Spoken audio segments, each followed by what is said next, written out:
सरफरोशी की तमन्ना, सरफरोशी की तमन्ना अब हमारे दिल में है। सरफरोशी की तमन्ना अब हमारे दिल में है।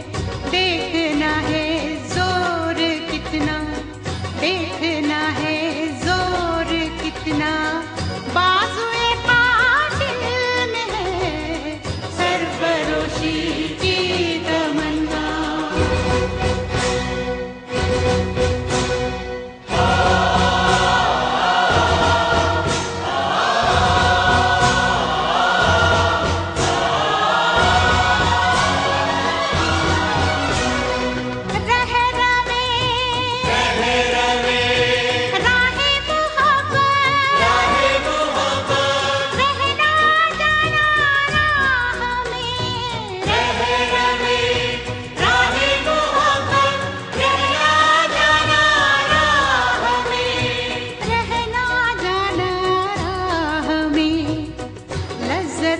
सहरान वर्दी, लज्जते सहरान वर्दी, दूरी ये मंजिल में है। सरफरोशी की तमन्ना अब हमारे दिल में है। सरफरोशी की तमन्ना।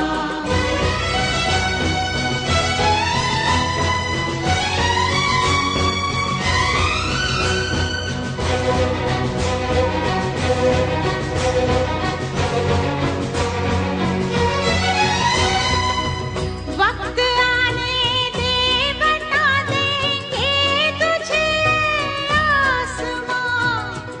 वक्त आने दे बता देंगे तुझे आसमां।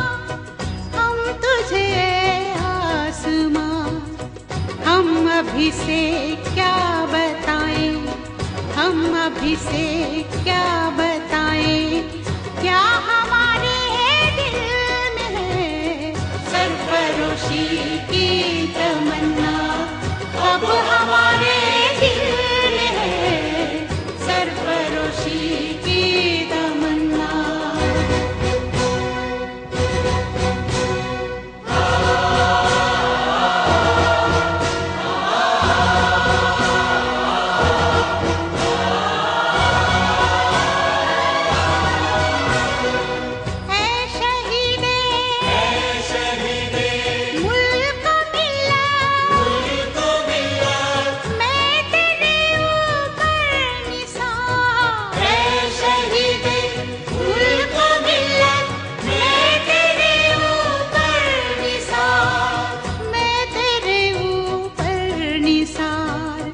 अब तेरी हिम्मत का चर्चा, अब तेरी हिम्मत का चर्चा गैर की महफिल में है। सरफरोशी की तमन्ना अब हमारे दिल में है। सरफरोशी की तमन्ना अब हमारे दिल में है। देखना है जोर कितना, बाजुए कातिल में है। सरफरोशी की तमन्ना, सरफरोशी की तमन्ना, सरफरोशी की तमन्ना।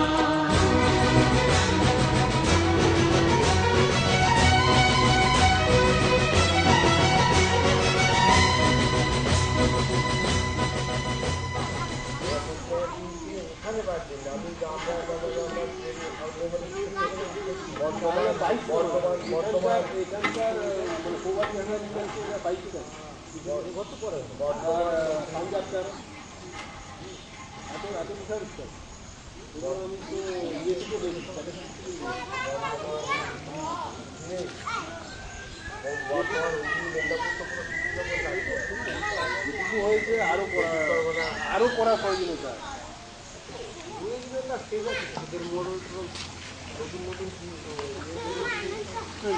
মানে মিনিমাম রিকোয়ারমেন্টটা যদি আপনি ফুলফিল না করতে পারেন তাহলে কেন প্রোগ্রামে করবেন? তা বললো যে আমি চেষ্টা করলাম। খবর করলাম মানে এদিক দিয়ে আমরা এসে গেলাম একটাও কাকু বলবো না।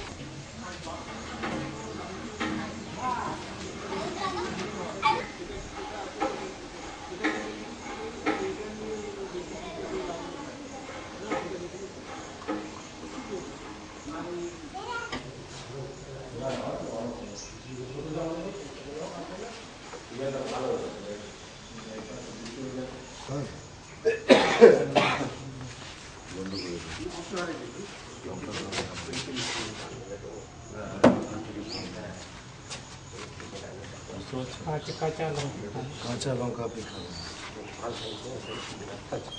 আর আপনি নুন খাচ্ছেন, নুন জল টেনে নিচ্ছে, নুনটা কম খেলে জলটা কম আসবে। আর এখানে তাকে খুবই ব্যথা লাগছে, আগুনের কমে যাবে, লঙ্কা খাওয়াটা বন্ধ করুন, ওটা কমে যাবে। আমি ওষুধ দিয়ে দিয়েছি 4 বার করে দিনে, সকালে, দুপুরে, বিকেলে, রাত্রে, ঠিক আছে? 5 দিন খাবেন। তারপর লাল ইয়েতে সাঁওতালিতে লাল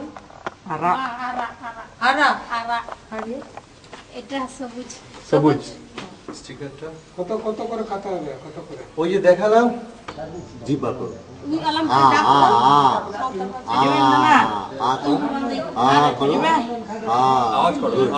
आवाज में अंक कर ना किदा बाबा मालूम चमका की दा हो दान से दा वाले को दा का अभी আপনি খাওয়াতে যাচ্ছেন? का belum दा হ্যাঁ, একটু কম খান, হয়তো নিয়ে যাবেন আমার উপর, কিন্তু কম নুন কম আপনি ম্যাডাম কি পেট খাও না কেমন করে বলবো পেট খাও হয়েছে না, ভার হয়ে গেছে, কি হচ্ছে, কষ্ট হচ্ছে? খুবই ভারী বোঝা যাচ্ছে খাবার সঙ্গে সঙ্গে এক ফোঁটা মতো খাওয়া দিই হ্যাঁ খাবে ওটা বলে দেবেন কোন লাগছে এরকম দিলে ভালো হয়। আবার আমার ব্যথা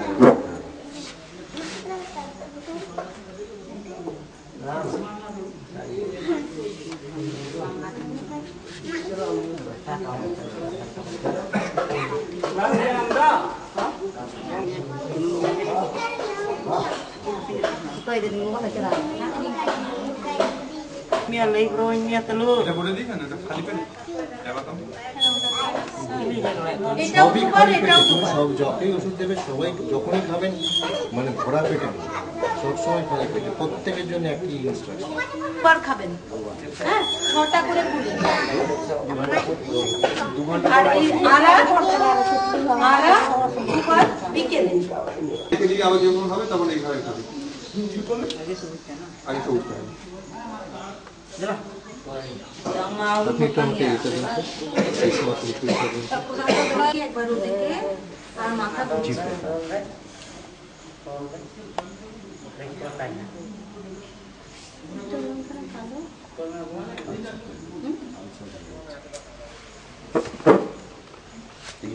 देखिए हाँ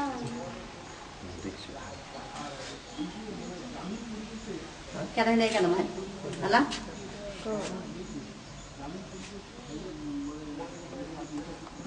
ওকে বিসমাতের সঙ্গে আরেকটা দিলেন না ওটা রয়েছে দিন ওইটা পরে লিখে দিতে হবে, ওইটা পরে ওই 5-6টা করে গুলি 3 বার করে 7 দিন। না বলছি আপনি খেয়েছেন একটা, আর কষ্ট কখন থেকে হচ্ছে? এখন হচ্ছে না একটু আগে হচ্ছে? এখন খাবেন? খাবেন না বলে দিন। ওইয়া কোনটা খাই না খালি কোনটা খাইলে তখন আমি খাবো না কোনটা খাইলে কোনটা খেলে খায় না খায় না। মাথায় আসে, ঠিক আছে ঠিক আছে, মাঠে কাজ করলে একটু নুন খাবেন না, সেইটুকুনি খাবেন। মাঠে যেদিন কাজ করতে যাবেন সেদিন খাবেন, অন্যদিন নুন খাবেন না। সবাইকে বলছি আপনাদেরকে, যেদিন মাঠে কাজ করবেন সেদিন নুন খাবেন, যেদিন মাঠে কাজ করবেন না নুন খাবেন না। বাড়িতে এমনি খাওয়ার জন্য ভাল লাগছে এটা খাবেন না, ঠিক আছে? এটা কিন্তু একটা বড় অসুখ ডেকে আনে, বুঝতে পেরেছেন?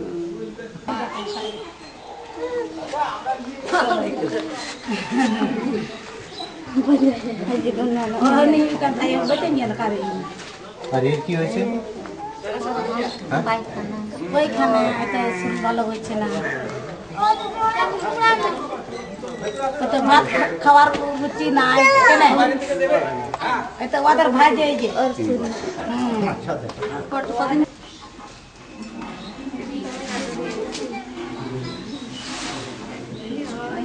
আমাদের আগে থাকার জায়গা নেই।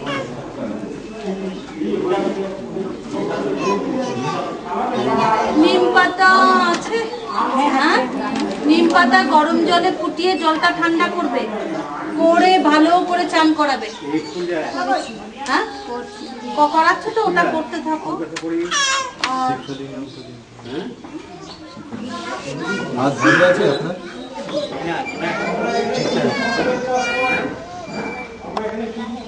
ওই মেয়েটা কোথায়? ছোটটা? আর ওকে ধরে দুটো করে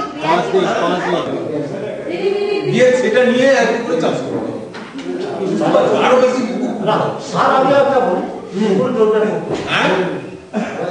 পুকুর দৌড়ে পুকুর আমাদের দোলের পুকুরে রাখার সম্ভাবনা নেই।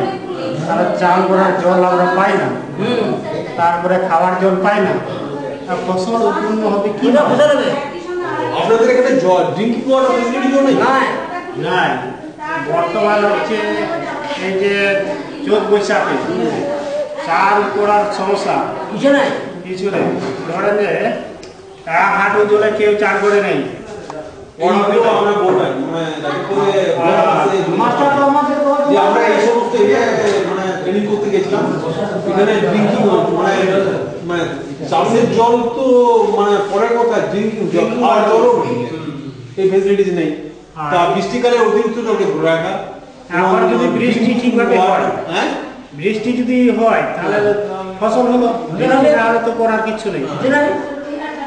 তাহলে ফসল উৎপন্ন করতে পারবো কি পারবো না মানে জমি জায়গা থাকলে জমি জায়গা নাই। গভর্নমেন্ট এই পুকুর খোলার জন্য টাকা দিচ্ছে, দিয়ে আপনারা ইচ্ছে করলে আরো বেশি পুকুর খুলে সেগুলোতে জল পুরে সেই জলটাকে মানে গরমের সময়ে বা বছরের সব সময় আপনারা মানে যে চাষগুলো করবেন যাতে জল কম লাগবে, যেরকম ডাল শস্য, তৈলবীজ, ভুট্টা এগুলো যদি চাষ করেন তাহলে সারা বছর আপনারা কিছু না কিছু ফসল ফলাতে পারবেন।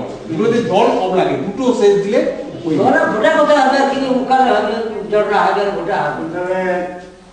সেইভাবে যদি জলের ব্যবস্থা থাকে তাহলে তো তুমি পড়াশোনা করেছো? একটা লিটারেচার নিয়েও এটা আমার শুষ্ক এলাকার চাষ একটা লিটারেচার আছে, সেটাকে তুমি বাংলা পড়তে পারো? কে বাংলা পড়তে পারে? তুমি বাংলা পড়তে জানো না? কে বাংলা পড়তে পারে? Twinkle little star, তারপর wonder up above the high জোরে like a diamond in this sky, twinkle twinkle little star, how I wonder what you are, up above the world so high, like a diamond in this sky. আচ্ছা এবার একটা একটা করে সবাই 2 3 বাজা 4 2 3 4 1 2 আমার সঙ্গে বাজা, তুই তোর মতো বাজা বাজাস না, তুই খালি হাততালি দিবি, ঠিক আছে? হাততালি ভালো করে, টুইঙ্কেল টুইঙ্কেল লিটল স্টার তোরা সব বাজাবি। কিভাবে বাজাবি? টুইঙ্কল বাজা, twinkle twinkle little star, how I wonder what you are. বোঝা গেল? রেডি? টুইঙ্কল টুইঙ্কল জোরে করতে হবে, তোদেরও করতে হবে, হ্যাঁ?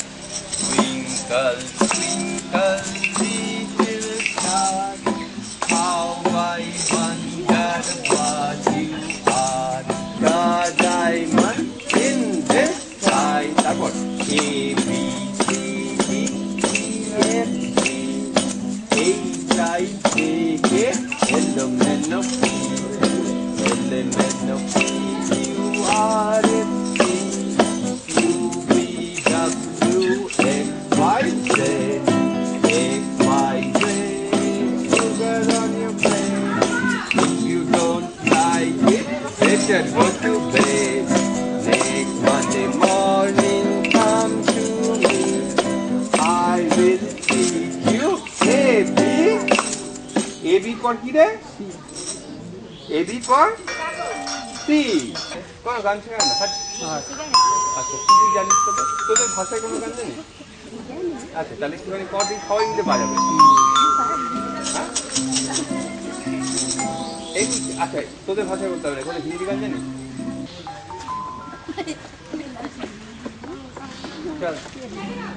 আচ্ছা টুইঙ্কেল টুইঙ্কেল জানিস?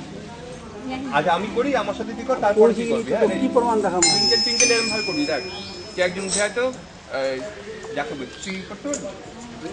আচ্ছা তুই শোন, তুই এখানে উঠে দাঁড়াবি, ঠিক আছে?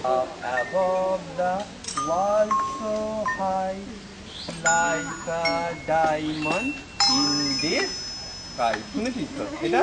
হ্যাঁ, ওয়ার্ল্ড মানে জানিস কি বল? ওয়ার্ল্ড মানে, ওয়ার্ল্ড মানে পৃথিবী। পৃথিবী কিরকম হয়, গোল না চৌকো? গোল। তা সেটা তুই বলতে পারবি? ভালো করে রাখবি ওদের সবাইকে, বিশ্বাস ঠিক আছে? আগে সবাই মিলে পড়ে নি।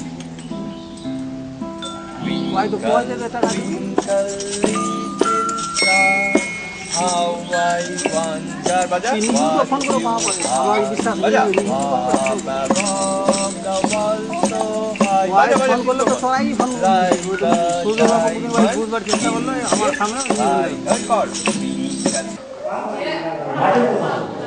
হ্যাঁ না না, চাষের মাঠ, চাষের মাঠ।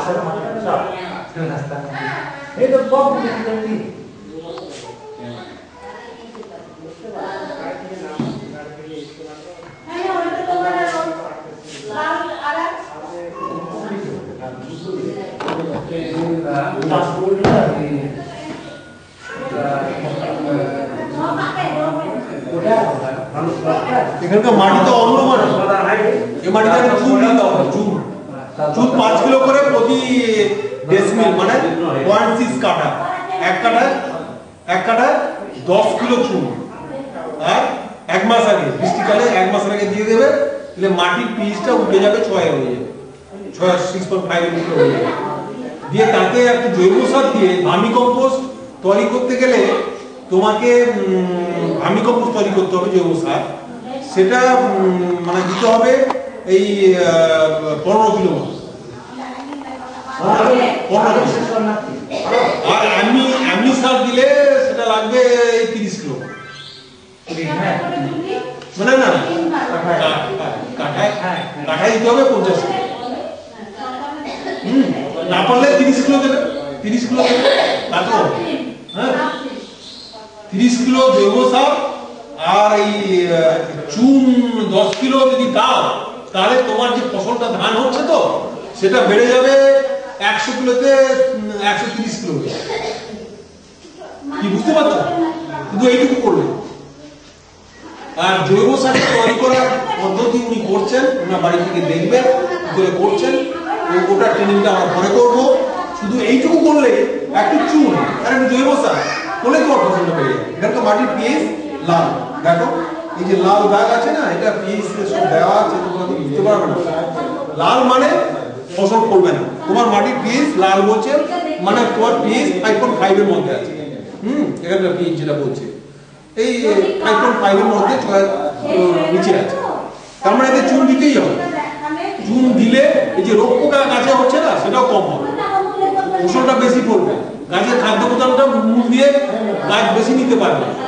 আর জৈব সার দিলে তাতে খাদ্য উপাদান আছে, মাটিতে গাছকে খাইয়ে পরে ফসলের জন্য রাখবে এবং মাটিটাকেও উর্বরতা শক্তি বাড়িয়ে দেবে, যার ফলে তোমার ফসল উৎপাদন অনেক বেড়ে যাবে। এই মাটি থেকে তোমরা মানে তোমরা ইউরিয়া সার ব্যবহার করো? ইউরিয়া সার ব্যবহার করো না, ইউরিয়া সার ব্যবহার করা শেখো, ইউরিয়া সার করো না, ঠিক আছে? জৈব সারে চাষ করো, দিয়ে ফসল ফলাও, দিলে তোমরা যে ফসলটা পাবে সেটা মানে খেতেও সুস্বাদু হবে এবং তা পুষ্টিযুক্ত হবে।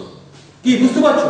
অতএব এখন থেকে জৈব সার মানে মাটিতে চুন দেওয়া, হ্যাঁ প্রতি কাঠায় 10 কিলো চুন দেওয়া। চুন মানে ক্যালসিয়াম কার্বনেট। চুন জানো, চুনের দাম 5 কিলো এবং এটা 5 থেকে 10 বছরে একবার দিতে হবে, 5 বছরে একবার। আবার দেখতে হবে চুনটা মাটির পিএইচটা যদি সবুজ হয়ে যায়, এই মাটির পিএইচটা, তাহলে সেই মাটিতে ফসল সব থেকে ভালো হবে। মানে গ্রিন সিগন্যাল হলে গাড়ি চলে, যেমন মাটিতে ফসল করবে তখনই যখন মাটির পিএইচ যে রংটা সবুজ হয়ে যায়। কি বুঝতে পারছো?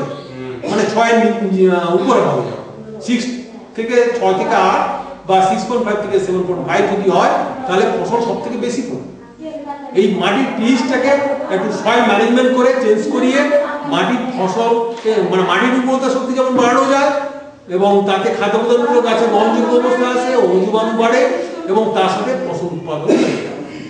মানে তুমি যে ফসলটা এখন 100 কিলো পাচ্ছ, হ্যাঁ, সেটা 130 কিলো হয়ে যাবে, 20 থেকে 30 কিলো হয়ে যাবে। এই যে মানে ফসল উৎপাদন বাড়ানো, মাটিকে ব্যবস্থাপনা করে, এটা যদি শিখতে পারো, এটা এমন কিছু ব্যাপার নয়, একটু মাটিতে চুন দাও, একটু জৈব সার দাও, এটা তোমরা পারবে, আর কিছু করার দরকার নেই। আর জল যেমন যেমন আছে, আমি একটা দুটো সেচে এই চাষ করতে বললাম, যে আমি লিটারেচারটা দিলাম, সেটা দেখে সেই সমস্ত ফসল সিলেক্ট করে এই জায়গায় তোমাদের যখন জল নেই, ভুট্টা, জোয়ার, বাজরা না করো, ভুট্টা, ডাল শস্য, ভুট্টের চাষ, আর তৈলবীজ, মানে তৈলবীজের মধ্যে বাদাম আর সয়াবিন, এগুলো চাষ করতে হবে। কিছু নাহলে চীনাবাদামের চাষ করবে, সরিষার চাষ করবে, হ্যাঁ, তাহলে ফসল বাড়বে। আর লেগুম ক্রপ মানে ধৈর্যের চাষ করলে মাটিতে জৈব নাইট্রোজেনটা মাটিতে সংবন্ধন হবে, সেটাও মাটিতে ঠিক থাকবে। মেন হচ্ছে চুন আর জৈব সার তোমাদের মাটিতে দিতে হবে। এই দুটো জিনিস শিখে রাখো, তাহলে ফসলের উৎপাদন বাড়বে। কি বুঝতে পেরেছো? মেন এখনকার চাষ করতে গেলে যেটা প্রধান সমস্যা এই মাটিতে আছে, সেটা হচ্ছে একটু চুন দেওয়া 10 কিলো প্রতি কাঠায় এবং জৈব সার দেওয়া প্রতি কাঠায়, এই ভার্মি কম্পোস্ট 15 কিলো বা অ্যামি সার হলে 30 কিলো। কি বুঝতে পেরেছো? ব্যাস, তোমাদের যার যেমন জমি আছে, যদি 2 কাঠা হয় 60 কিলো দেবে, দিলেই ফসল বেশি। এবং আমি যেটা বলে গেলাম, দেখবে আগের বারের থেকে তোমার ফসল নিশ্চয়ই বাড়বে। এবং মানে ফসল লাগানোর 1 মাস আগে সবসময় জমি দেবে, আর জৈব সারটা 1 সপ্তাহ। কি মনে থাকবে এটা? 1 মাস আগে মাটিতে একটা গরম ভাব বেরায়, সেটা আমরা চুন দিলে হয়, সেই জন্য 1 মাস সময় লাগে, ঠান্ডা হবে। সেই জন্য চুনটা তোমরা 1 মাস আগে সবসময় দেবে, আর 1 সপ্তাহ আগে জৈব সার দেবে। দিলে মাটির মানে উর্বরতা শক্তি এবং ফসল উৎপাদন শক্তি অনেক বেড়ে যাবে, দিলে ফসলটা বেশি হবে। এটাই আজকে শেখো, এর থেকে আর বেশি শেখার আজকে দরকার নেই। আমরা এখানে অনেক কিছু করে যাচ্ছি, ডেমনস্ট্রেশন করবো উনার ইয়েতে, উনি কিছু এখানে করবেন, উনার ইয়েতে ট্রেনিং হবে পরে ভবিষ্যতে, সেইভাবে তোমরা শিখবে আরো বেশি করে। কি এই আজকে এই পদ্ধতি থাক, আর বেশি করে লাভ নেই। এবং আমরা একটা ডেমনস্ট্রেশন করার চেষ্টা করছি এখানে উনার ইয়েতে, এখানে আমরা সবকিছু প্রযুক্তি শেখাবো, সেখানে তোমাদের ট্রেনিং নিয়ে গিয়ে উনি কি করে চাষ করলেন দেখবে, আরো বেশি করে করবে। এখন আপাতত একটু চুন আর জৈব সার দাও, তাতে 30% ফলন বেড়ে যায়, মানে 30 কেজি ফলন প্রতি 100 কেজি, মানে 30% ফলন বেড়ে যায়। কি বুঝতে পারছো? 20 থেকে 30% ফলন একদম বেড়ে যায়। মানে 100 কেজিতে 30 কেজি, 20 কিলো 30 কিলো বাড়াবাড়ে 20 থেকে 30% ফলন বেড়ে যাও। কি খুব বুঝতে অসুবিধা হচ্ছে কি? বাস এইটুকুই কথা। আর আমি বলে দেওয়া যায় কি, এটা আমরা শেখাচ্ছি, উনি করবেন, আপনারা তৈরি করেন না। খামারে সার, আমার বাড়িতে গরু রাখুন, গরু আছে, আমরা তো কর্মী চাষি না, গরু রাখো, গরু আছে, ঠিক আছে। আমরা এখানে জৈব সার তৈরির প্রকল্প মানে করছি, উনি করবেন, উনার ইয়েতে নিয়ে গিয়ে আমরা দেখাবো জৈব সারটা উন্নত মানের কেঁচো দিয়ে কি করে করতে পারবে, সেটা পরে সাথে আমরা শেখাবো। আজকে এই পদ্ধতি, হ্যাঁ, এইগুলো আমার বক্তব্য শেষ করছি আজকে। ধন্যবাদ। তোমরা এখনো ভিডিও দিচ্ছেন না, কিছু দিচ্ছেন না, তারপরে আচ্ছা বীজ বলে আমাকে বলতে দাও, সে নিজের মাটি নিয়ে বীজ লাগাবেন, সেটা কথা বলছে।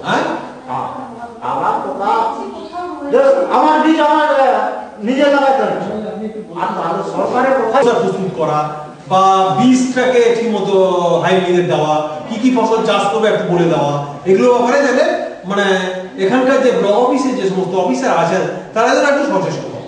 কি ঠিক আছে, উনি ওটা বলে দেবেন। আর কিছু বলার আছে আপনাদের?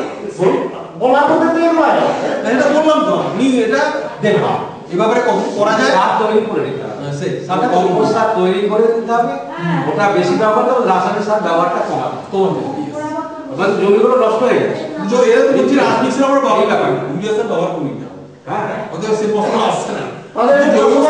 একটু চুন দাও, এরা বলছে রাসায়নিক সার আমরা ব্যবহার করি না, ইউরিয়া সার তো ব্যবহার করি না, তাহলে সেখানে এই প্রশ্ন আসছে না। যাই হোক, রাসায়নিক সার ব্যবহার যারা করে তারা কম করবে বা মোটেই করবে না। 100% জৈব সার দিয়ে করলেও চাষ হবে, পুকুরের মাছ দিয়ে, খোল দিয়ে, নিমের খোল দিয়ে। আর তা নাহলে রাসায়নিক স্যার 50 জৈব সার 50 দিয়েও করা যাবে। মানে জমি তৈরির সময় না দেবেন না, শুধু জৈব সার দেবেন আর চুন দিয়ে মাটিটাকে সংশোধন করে দেবেন। আর রাসায়নিক সারটা মানে ফুল আসার আগে বা মানে পাঁচ কাঠি বেরোনোর সময় ধানের ফুল আসার আগে দেবেন দুবার, মানে 1/4 যদি যদি আপনার 100 কেজি লাগে, মানে 100 কেজি সার লাগে, মানে 50 কিলো সার, মানে 25 কিলো দেবেন ফুল আসার আগে আর 25 কিলো প্রতি বিঘা, আর 25 কিলো দেবেন মানে ইয়ে 5 কাঠি বেরোনোর সময় 25 কিলো আর 5 কাঠি বেরোনোর সময় মানে ফুল আসার আগে 25 কিলো। কি বুঝতে পারছেন? 5 কাঠি বেরোনোর আগে 50 কিলো, হ্যাঁ 25%, 5 কাঠি বেরোনোর আগে 25%, 5 কাঠি ফুল আসার আগে 25%, বাকি 50%টা জৈব সার। মানে যখন আপনি মাটিটা তৈরি করছেন চুন দিয়ে জৈব সার, কি বুঝতে পেরেছেন? হ্যাঁ, মানে 5 কাঠি বেরোনোর আগে 25% নাইট্রোজেন সার দিতে হবে, আর মূল সার হিসাবে অন্য সার না দিলেও চলবে, এটাই হবে। শুধু নাইট্রোজেনটা দিলে হবে। শুধু 5 কাঠি বেরোনোর আগে 25% বা ফুল আসার আগে 25%। কি হলো তো? বাস আজকে এই কত থাক। বলছি কি তেমনি ভাবে কি রাসায়নিক সার প্রয়োগ করে কি সমান সমান এই ধান আরো বেশি দিতে পারো, কিন্তু মাটি খারাপ হয়ে যাবে। শুধু যদি রাসায়নিক সারে চাষ করো না, মাটি খারাপ হয়ে যাবে। কিন্তু জৈব রাসায়নিক 50-50 বা পুরোটা যদি চাষ করো তাহলে মাটি কোনোদিন খারাপ হবে না। এটা প্রকৃতির নিয়ম। মানে দুটোই ইয়ে করতে হবে, 50-50 করে প্রয়োগ করতে হবে। সেটাই বললাম। যার রাসায়নিক সার কেনার ইয়ে নেই, শুধু জৈব সারই করবে। আর এই কেঁচো সারটা তৈরি করার এটা শিখে নাও, ওটা শিখতে হবে। মানে 25 দিন তোমার যে একটা 10 বাই 10 ফিট বাই 1.5 ফিট একটা গর্ত করবে, তাতে 20 দিন 30% মানে 100 কেজিতে 30 কিলো গোবর আর 70 কিলো এইসব ফাটা দিয়ে ওটাকে পচাবে 20 দিন। ওটা একটা গরম হয়। তারপরে তোমরা কেঁচো জানো 3 ধরনের কেঁচো পাওয়া যায়, উনি বলতে পারবেন এখানে কোথায় পাওয়া যায়।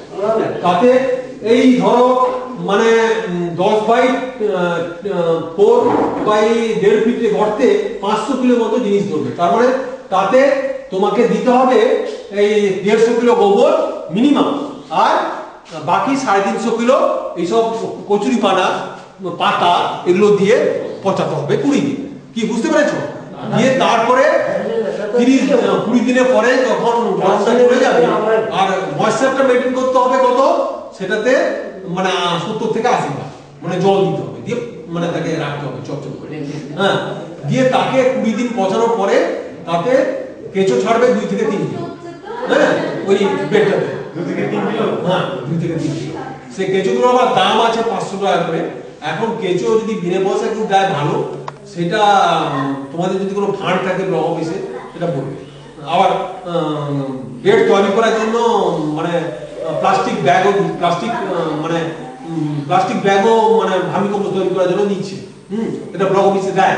হ্যাঁ, প্রত্যেকটা চাষিকে দুটো করে দিচ্ছে। হ্যাঁ, একটাতে পচাবে, একটাতে সার তৈরি করবে। 20 দিন পচালে এবং 30 দিন কেঁচো ছাড়বে, 50 দিনে সারটা উঠে যাবে। তাকে শুকিয়ে নেবে, 30% 20% ময়েশ্চার করবে, দিয়ে এই যেভাবে 15 কিলো দিতে বললাম কাটা প্রতি দেবে। তাহলে মাটি খারাপ হবে না, আর ফসলের উৎপাদন বেড়ে যাবে, ফসলটা খেতে সুস্বাদু হবে, রোগ পোকা কম হবে এবং মাটির উর্বরতা শক্তি দীর্ঘায়ু হবে।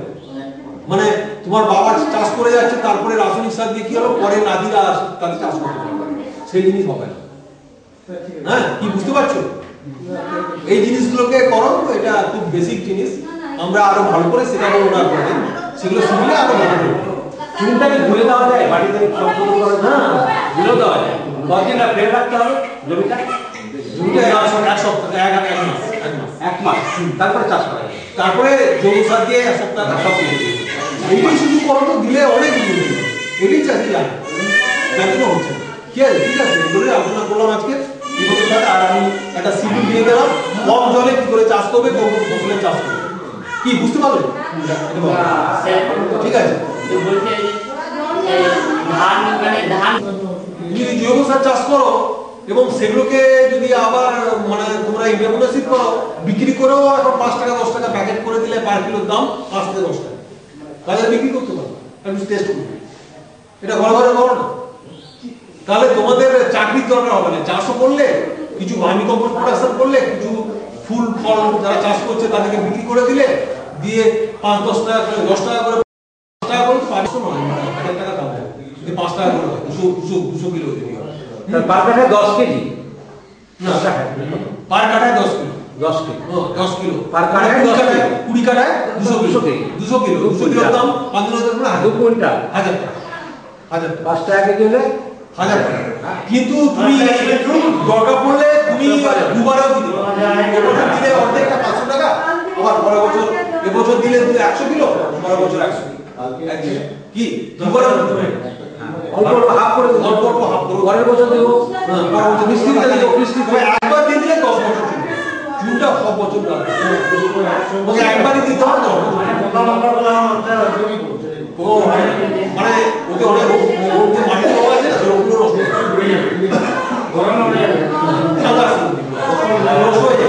এবং এটা তোমার 10 বছর চলে, একবার দিলে 10 বছর, মানে 10 বছরে তুমি ভাগ করে দাও, তুমি 100 টাকা ব্যয় করবে না, প্রতি বছরে 100 টাকা, আর তার থেকে ধান গম শাকসবজি পড়বে অনেক অনেক বেশি, অনেক লাভ। এটা চাষি জানে না বলে চাষি মার খাচ্ছে।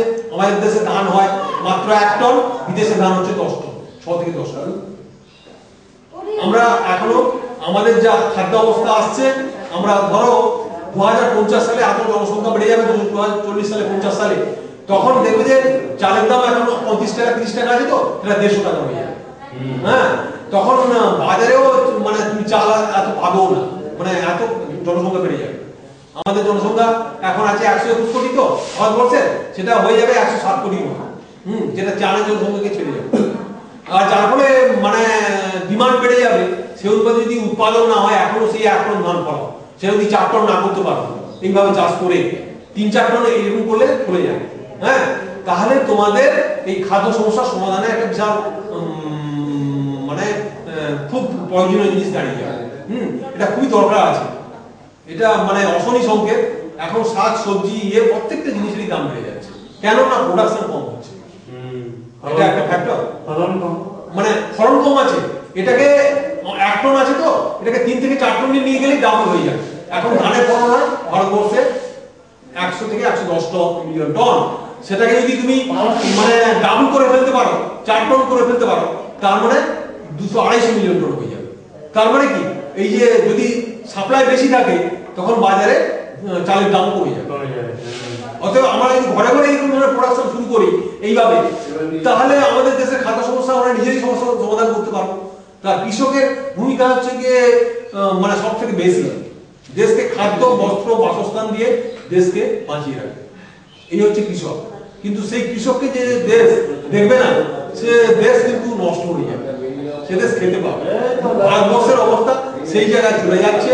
আমাদের নেতারা বড় বড় কথা বলতে পারে, কিন্তু এইসব জিনিস নিয়ে অফিসেরা এইভাবে আলোচনা করে, তোমাদের কোনদিন করেছে? আমি করছি, এরকম দরকার আছে। অশনি সংকেত ভারতবর্ষে আসছে, ভারতবর্ষে এমন একটা দিন আসবে, জনসংখ্যা বাড়বে, খাদ্য উৎপাদন কমে যাবে, জিনিসপত্রের খাদ্য বস্তুর দাম বেড়ে যাবে। এখন বলছে যে আমরা সবাইকে চাকরি দেবো, চাকরি দেওয়াটা একটু উদ্দেশ্য হলো কৃষিতে 6টা করে বলি, 3 বার খাবি, সকাল বিকেল। এটা খেয়ে নিই, এই লালটা, এটা কি বলে, এটা লালটাকে কি বলে? সকালে ঘুম থেকে উঠে খালি পেটে খাবি, খাওয়ার আগে একবার খাবি, আবার রাত্রে খাবার আগে। হারাটা আপনি এরকম করে তুমি আজ থেকে 5 শুরু দিন করুন, খাবে। আজকে 3 বার খান, এখন বিকেলে রাত্রে, আবার কালকেও 3 বার কষ্ট খান, হবে, এরকম এক্ষুনি আবার খান। তারপর জানবে।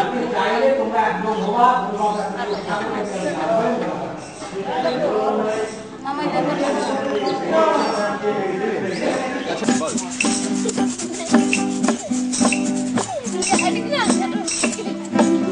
ready? আমার নাম রজতলি, তোর নাম বল, পুরে বল, তোর বাবার নাম বল। বাহ, নাম বল জোরে, তুই বল জোরে।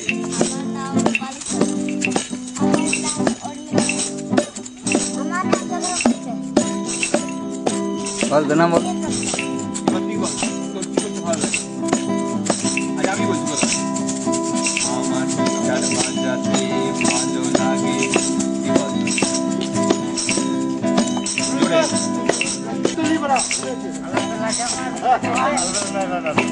আমার গিটার বাজাতে ভালো লাগে, ভালো লাগে বল জোরে কি বল, এই জোরে বল, জোরে বল, আমার স্কুল যেতে ভালো লাগে, জোরে বল, আমার গিটার বাজাতে ভালো লাগে। আজকে গাছ মারবে দেখা করা হলো না না না, না এরকম ভাবে হয় না। এই কথাটা আমি ঠিকই বলেছি আপনাকে দাদা, বুঝলেন? আপনাকে আপনি একটা ইয়ে করবেন, উদ্বোধন করবেন, তারপরে ফিতাকাটা আপনার করা উচিত ছিল, ফিতাকা। কিছু রাখবেন না।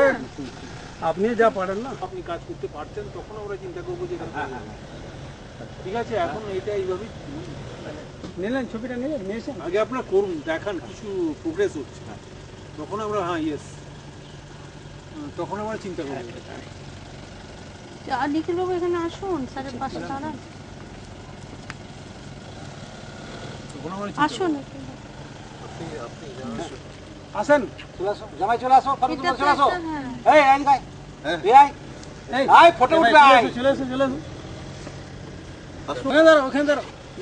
আপনারা 10টা বেডে ভার্মি কম্পোস্ট প্রথম স্টার্ট হ্যাঁ করুন এখানে এখানে এবং ভার্মি কম্পোস্টের হ্যাঁ এখানে সেটও করবেন, অনুমান কই কাজ না? অ্যাসবেস্টাস হ্যাঁ দাদা ভার্মি কম্পোস্ট প্রোডাকশনটা করুন।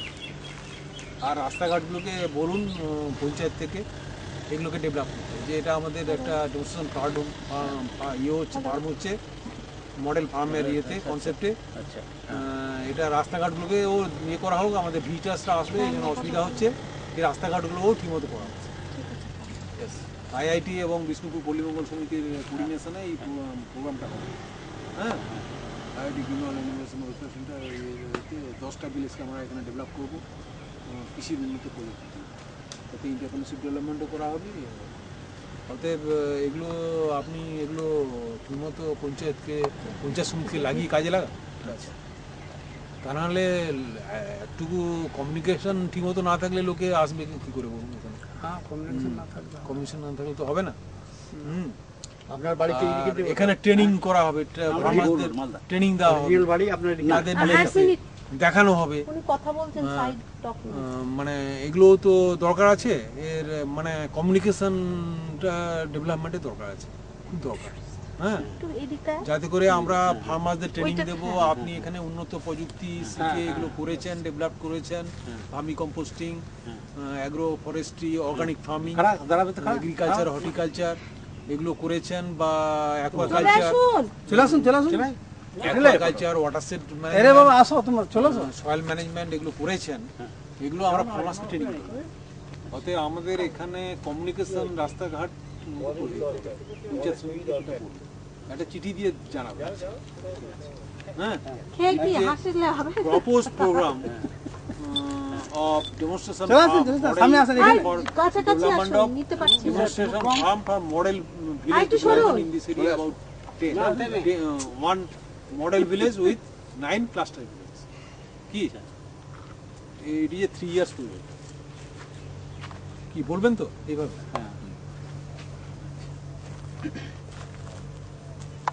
আমি বিশেষ করে আপনি প্রথম দেখবো যে আপনি পারবেন কিনা ভার্মি কম্পোস্ট বেস তৈরি করে, ভার্মি কম্পোস্ট প্রোডাকশন করে আপনার খেতে অর্গানিক ফার্মিংটা কী করে প্র্যাকটিস করছে, সেটা আপনার পরীক্ষা।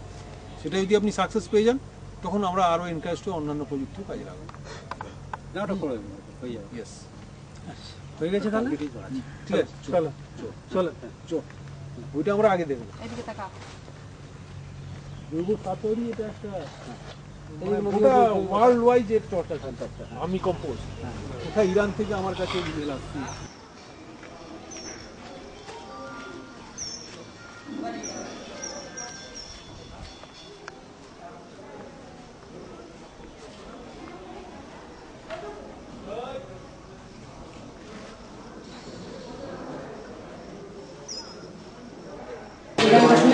গানটা কোনটা সেটা মনে পড়ছে না। কি গান? মন মানে না, কি গান? মন মানে গানটা কিরকম? পর সেই এগুলো ওরা মানে আইডিয়া সিঙ্গলের তারা এটা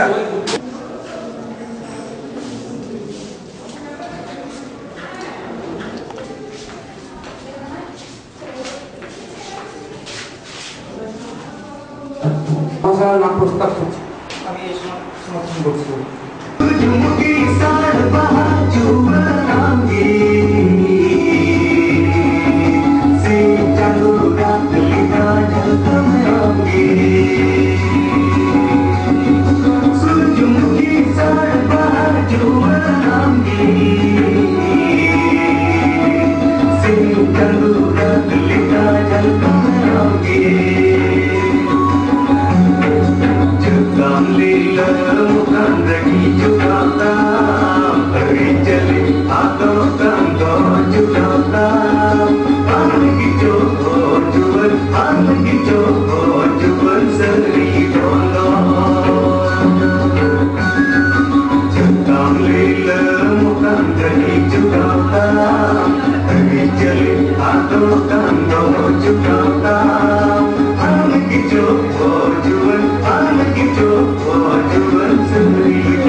এসেই তোমাদের আতিথ্যতাতে আমরা সত্যি খুব মুগ্ধ।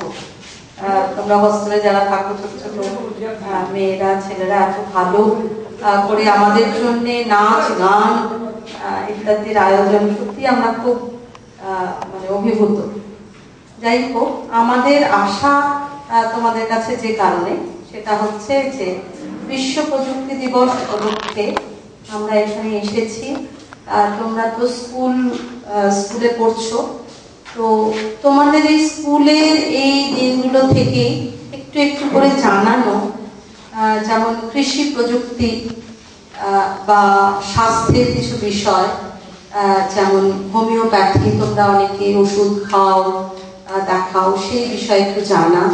এছাড়া আছে মিউজিক থেরাপি, একটি বিশেষ চিকিৎসা পদ্ধতি, সেইগুলো সম্পর্কে জানা।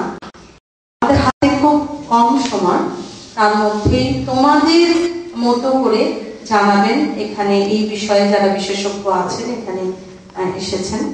তো আমি অনুরোধ করব ডক্টর অশোক করণ, উনি IIT খড়গপুরের সঙ্গে যুক্ত রয়েছেন, ওনাকে অনুরোধ করছি শিক্ষা ব্যবস্থায়, অন্তত বিদ্যালয় শিক্ষা ব্যবস্থায় কৃষি প্রযুক্তির যে সংযোগ সে বিষয়ে তাকে বলার জন্য অনুরোধ করছি।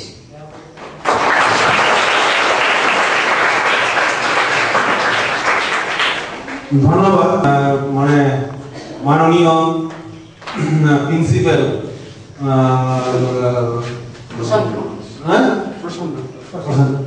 প্রশান্ত উপস্থিত ছাত্রছাত্রীবৃন্দ, আজকের এই অনুষ্ঠানে আমরা আসতে পেরে খুবই আনন্দ মনে করছি এবং আমরা এই স্কুল কলেজের শিক্ষায় কৃষি বিজ্ঞানের মেলবন্ধন, এটা আমরা 2012 সালে 11ই মে আমরা প্রথম এখানে অনুষ্ঠানটা করেছিলাম, এটা কোথাও হয়নি, এটা আমরা মানে দেশের মানে ইলেকশনের জন্য আমরা এই প্রোগ্রামটা 11ই মে করতে পারিনি। তার জন্য আমরা আরেকটা দিন করে আজকের দিনে এই 13 জুলাই করছি। তা স্কুল কলেজগুলোতে বিজ্ঞান শাখা পড়াশোনা করে আমাদের ছেলেমেয়েরা। তা তার সাথে কোন কোন জায়গায় বাণিজ্য এবং কৃষি বিভাগও আছে এবং হাতে হাতে শিক্ষা, কারিগরি শিক্ষা হিসাবে আছে। তা আমরা যেটুকু জানি যে ছোটবেলা থেকে যে ছেলেগুলো পড়াশোনা করে স্কুলে এবং কলেজে, বিশেষ করে এই ধরনের মানে প্রোগ্রাম, এই ধরনের যে একটা অনুষ্ঠান, এই অনুষ্ঠানকে আমরা কলেজেও নিয়ে যেতে চাইছি। যারা স্কুল থেকে পাস করে যাবে বা কলেজ থেকে পাস করবে, তারা কি করে আগামী দিনে মানে যে কোনো দেশ যে উন্নত হয় সেটা কৃষি থেকে প্রথম স্টার্ট হয়। তা কৃষি হচ্ছে কি যে কোনো দেশকে এগিয়ে নিয়ে যাওয়ার ভবিষ্যৎ, তারপর শিল্প স্টার্ট হয়। তাই কৃষিতে আমাদের যে সমস্ত এরিয়া আছে, আমরা দেখতে পাচ্ছি যে আমাদের যে যুবকরা যারা পড়াশোনা শেষ করছে স্কুল এবং কলেজে, তারপরে কিন্তু কলেজে তারা ভালো পড়াশোনা করলো, একটা ডাক্তার, ইঞ্জিনিয়ার বা বিভিন্ন প্রফেশনে গেল, এবং যারা না পারলো তারা গ্রাজুয়েশন কমপ্লিট করলো। তারপরে যে কি করবে, এমপ্লয়মেন্ট জেনারেশন, এটা গভর্নমেন্টের কাছে এবং সাধারণের কাছেও একটা ভয়াবহ অবস্থা নিয়েছে। যার জন্য প্রত্যেক গভর্নমেন্টই মানে এমপ্লয়মেন্ট জেনারেশনের বিভিন্ন রকম প্ল্যানিং করছেন। কিন্তু আমি সেটা ধরলাম সেই এখানকার পরিপ্রেক্ষিতে আমরা স্কুল কলেজের ছেলে মেয়েদের যদি আমরা কৃষি শিক্ষায় প্রথম থেকেই অনুপ্রেরণা দিই, সেরকম শুধু কৃষি শিক্ষা নয়, যে কোনো শিক্ষাই তারা নিতে পারে যেটা তাদের লাইভলিহুডকে মেনটেন করতে পারে। সেটা যদি প্রথম থেকে তাদের কি কি এরিয়াতে আমরা শেখাতে পারি। সাধারণত পৃথিবীতে কৃষি স্টার্ট হয়েছে, মানুষ এসেছে 2 লক্ষ বছর আগে এবং 10,000 বছর আগে পৃথিবীতে এই কৃষিকাজ শুরু হয়েছে। এবং কৃষিটা দিয়ে মানুষ মানে যে কোনো দেশ, যে কোনো জাতির উন্নতি শুরু হয় থেকে বেশি আনন্দ পায়। সেটা হচ্ছে কি ধরো এই 5% বাকি 50% ডেভেলপ কান্ট্রিতে আনন্দ পায়। এবং তাদের দেশে এই জেনারেশনটা আমাদের আফ্রিকা এবং ডেভেলপ কান্ট্রিতে, এটা ভারতবর্ষে এবং আফ্রিকান কান্ট্রি মিলিয়ে এটা 85% এবং 15% হচ্ছে বিদেশে। এত আনএমপ্লয়েড সিচুয়েশন ওখানে নেই এবং তাদের আনএমপ্লয়েড জেনারেশনেরও নানা রকম প্ল্যানিং আছে। কিন্তু আমাদের দেশে কোনো প্ল্যানিং নেই। গভর্নমেন্টকে আমরা এই প্রযুক্তি দিবসে এই ধরনের প্রোগ্রামকে করছি, এটাও আমরা জানিয়েছি এটাকে সমস্ত স্কুলে প্রচার করা হোক, বা এইভাবে করে আমরা কি কি এরিয়াতে ছেলেদের প্রথম থেকে স্কুল এবং কলেজে পুশ করলে তারা পাস করার পরে ছেলেপেলেরা মানে কিছু হাতে হাতে কাজ শিখে গিয়ে সেগুলোতে তারা রুজি রোজগারের পথ খুঁজে বেড়াতে পারে। যেমন কতগুলো আমি এক্সাম্পল দিচ্ছি। আমরা যে বাড়িতে চাষবাস হয় কৃষিতে, সে মাটিটা যে চাষবাস করছে বা মানে আমার বাড়িতে যে চাষবাস হচ্ছে, তাতে মানে সবুজ বিপ্লবের সময় আমাদের ভারতবর্ষে, পৃথিবীতে সবুজ বিপ্লব প্রায় 100 বছর হয়েছে, ভারতবর্ষে 60 বছর। এই 50-60 বছরে, ভারতবর্ষে 50-60 বছরের মধ্যে, পৃথিবীতে 100 বছরের মধ্যে মানে দেখা যাচ্ছে এই যে সবুজ বিপ্লবে উন্নত মানে উন্নতদের বীজ, রাসায়নিক সার এবং কীটনাশক, বিশেষ করে উন্নত রাসায়নিক সার, সিনথেটিক ফার্টিলাইজার এবং পেস্টিসাইড এবং ফাঙ্গিসাইড ব্যবহার করে মাটি খারাপ হয়ে যাচ্ছে, আবহাওয়া দুর্বল হয়ে যাচ্ছে। তা মাটি পরীক্ষাটা খুব দরকার। এবং মাটি পরীক্ষা করলে কি সুবিধা হবে, বাবা যে মানে তোমার বাবা যদি একজন কৃষিজীবী হন, মানে চাষবাস প্রত্যেকের বাড়িতে কম বেশি আছে, জমি জায়গা প্রত্যেকের বাড়িতে আছে, সেই মাটিটা যদি পরীক্ষা করে দাও বাবার কাজের সাথে, মানে স্কুলের পড়াশোনার সাথে, তা মাটিটা পরীক্ষা সম্বন্ধে তোমার একটা জ্ঞান হলো যে মাটিটা কি করে পরীক্ষা করবো। আমি সেজন্য এখানে ইউনিভার্সাল এগ্রিকালচারের মাটি পরীক্ষা করা একটা শিখাবো। এটা তোমরা হাতে হাতে নিজেরাই করতে পারবে। যে কোনো আমরা ফার্মার্সকেও শেখাচ্ছি, স্কুল কলেজের ছেলেরাও শিখতে পারবে। এবং মাটির অম্লত্ব খারত্ব, এই অম্লত্ব খারত্ব এটা তোমরা কৃষি বিজ্ঞানে মানে বায়োলজিক্যাল সায়েন্সের ইয়েতে তোমরা পড়েছো না জানি না, মাটির অবলম্ব খারাপ মানে পিএইচ এটা সম্বন্ধে ধারণা করেছো না, যারা 9 10 এর ছাত্র তারা বলতে পারবে। তারা তাদের মানে জীববিজ্ঞানে এটা পড়া হয়।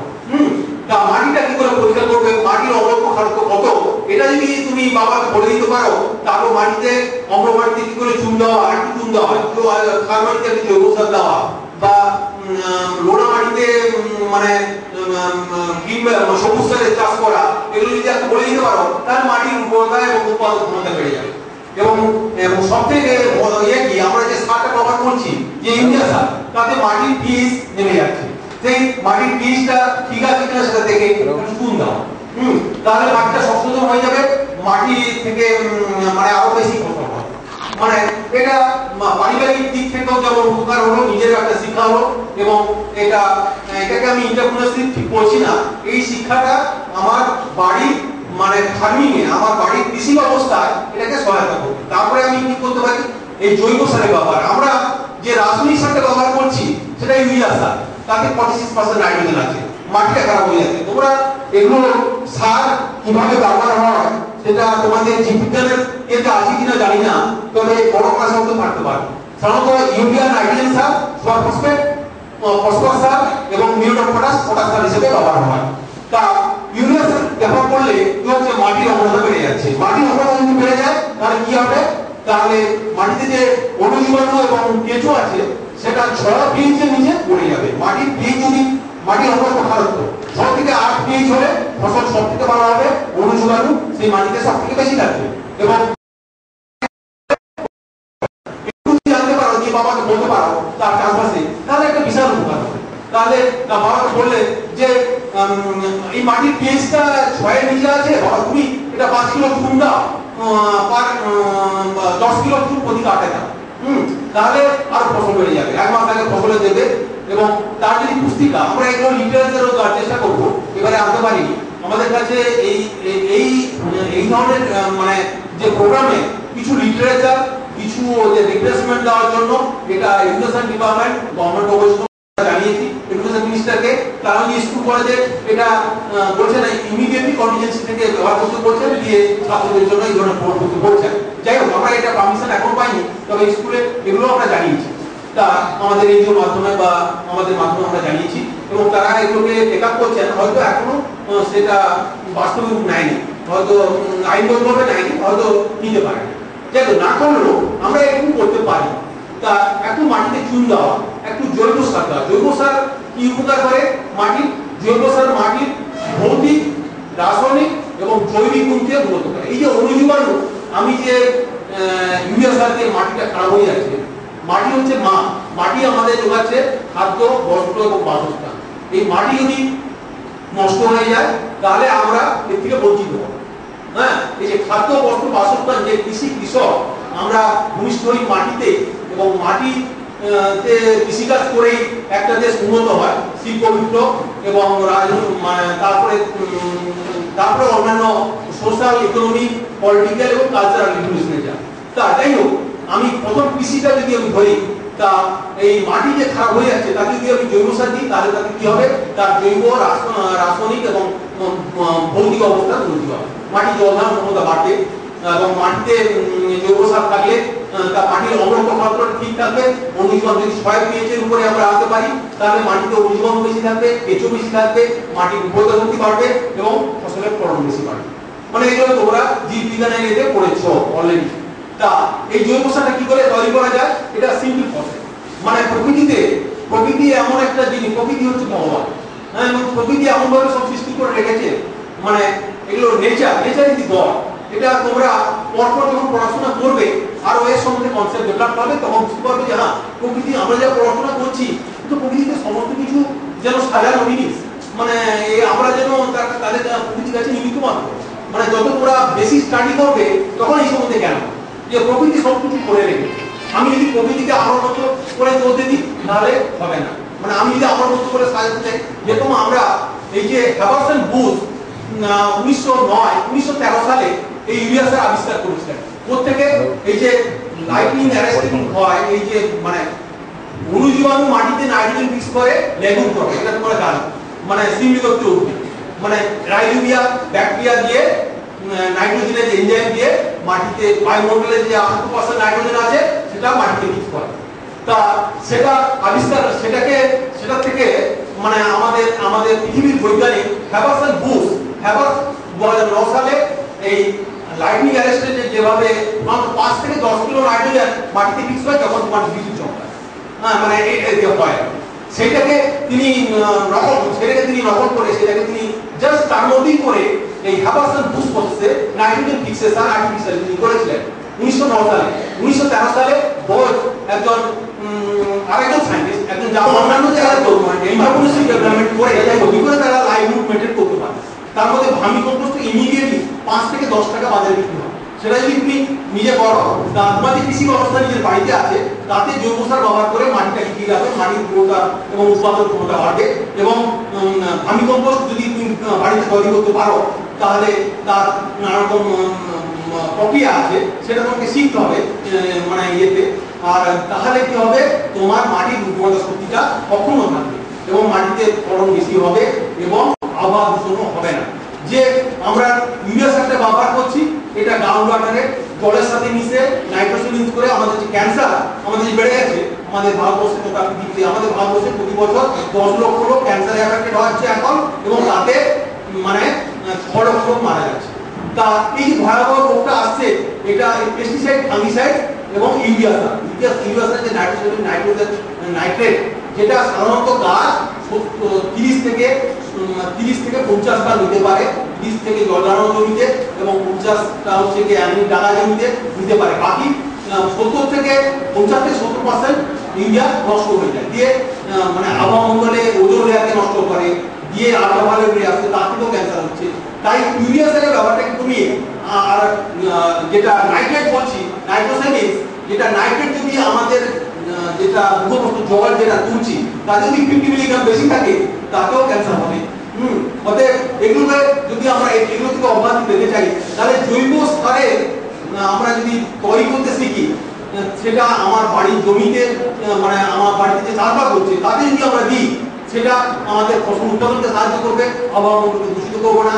এবং জৈব কৃষি প্রযুক্তি এখন এটা একটা কনসেপ্ট চলে আসে, মানে জৈব সার দিয়ে চাষ, মানে তুমি কোনো ইউরিয়া সার, কোনো পেস্টিসাইড, কোনো ফাঙ্গিসাইড না ব্যবহার করে নিমের খোল বা ভার্মি কম্পোস্ট, যেটাতে আমরা যে সমস্ত সার আমাদের বাড়িতে হয় তাতে যে খাদ্য উৎপাদন আছে তা কিরকম বেশি থাকে। অতএব এটা করলে কি হবে, মাটিতে জৈব পদার্থ বাড়বে, মাটির উর্বরতা উৎপাদন ক্ষমতা দীর্ঘস্থায়ী হবে, যার ফলে আমাদের খাদ্য উৎপাদন বাড়বে, মাটি দূষিত হবে না, আবহাওয়া মণ্ডল দূষিত হবে না, গ্রাউন্ড ওয়াটারও দূষিত হবে না, যার ফলে আমরা সেফ থাকবো, যে খাদ্যটা খাবো সেটা নিউট্রিশাস হবে এবং সেই খাদ্যটা খেলে আমরা বেশি দিন দীর্ঘায়ু হবো। এই যে রোগ ভোগের আমরা শিকার হচ্ছি, এছাড়া যে সমস্ত লেড, যে সমস্ত ক্যাডমিয়াম, লেড, মার্কারি, যে সমস্ত হেভি মেটাল যে সমস্ত পেস্টিসাইড আছে তার থেকেও নানা রকম মানে মাথার মানে পাগল হয়ে যাওয়া, তারপর ফুসফুসের ক্যান্সার, তারপর নার্ভের ক্যান্সার, স্নায়ু দুর্বলতা, এই সমস্ত অনেক কিছু ডিজিজ আছে। এই সমস্ত পেস্টিসাইড, ফাঙ্গিসাইড আমরা পেস্টিসাইড, ফাঙ্গিসাইড তো নানা রকমভাবে তৈরি করতে পারি। নিমের থেকে নানা রকম আমরা নিমের তেল তৈরি করতে পারি, নিমের তেল এক্সট্রাক্ট করে তার ইন্টারপ্রেশন ডেভেলপমেন্ট করতে পারি। নিমের তেল যদি আমরা স্প্রে করি তাহলে কিন্তু কোনো এত রোগ ব্যাধি হবে না। আর জৈব সার যদি আমরা ব্যবহার করি তাতেও অনেক অণুজীবাণু আছে, তারা অনেক ক্ষতিকারক অণুজীবাণুকে মাটিতে প্লাস আবহাওয়া মণ্ডলে মানে সহজে গাছকে ইনফেক্ট করতে দেবে না এবং এত জৈব সার ব্যবহার করলেও এত রোগ পোকা হবে না।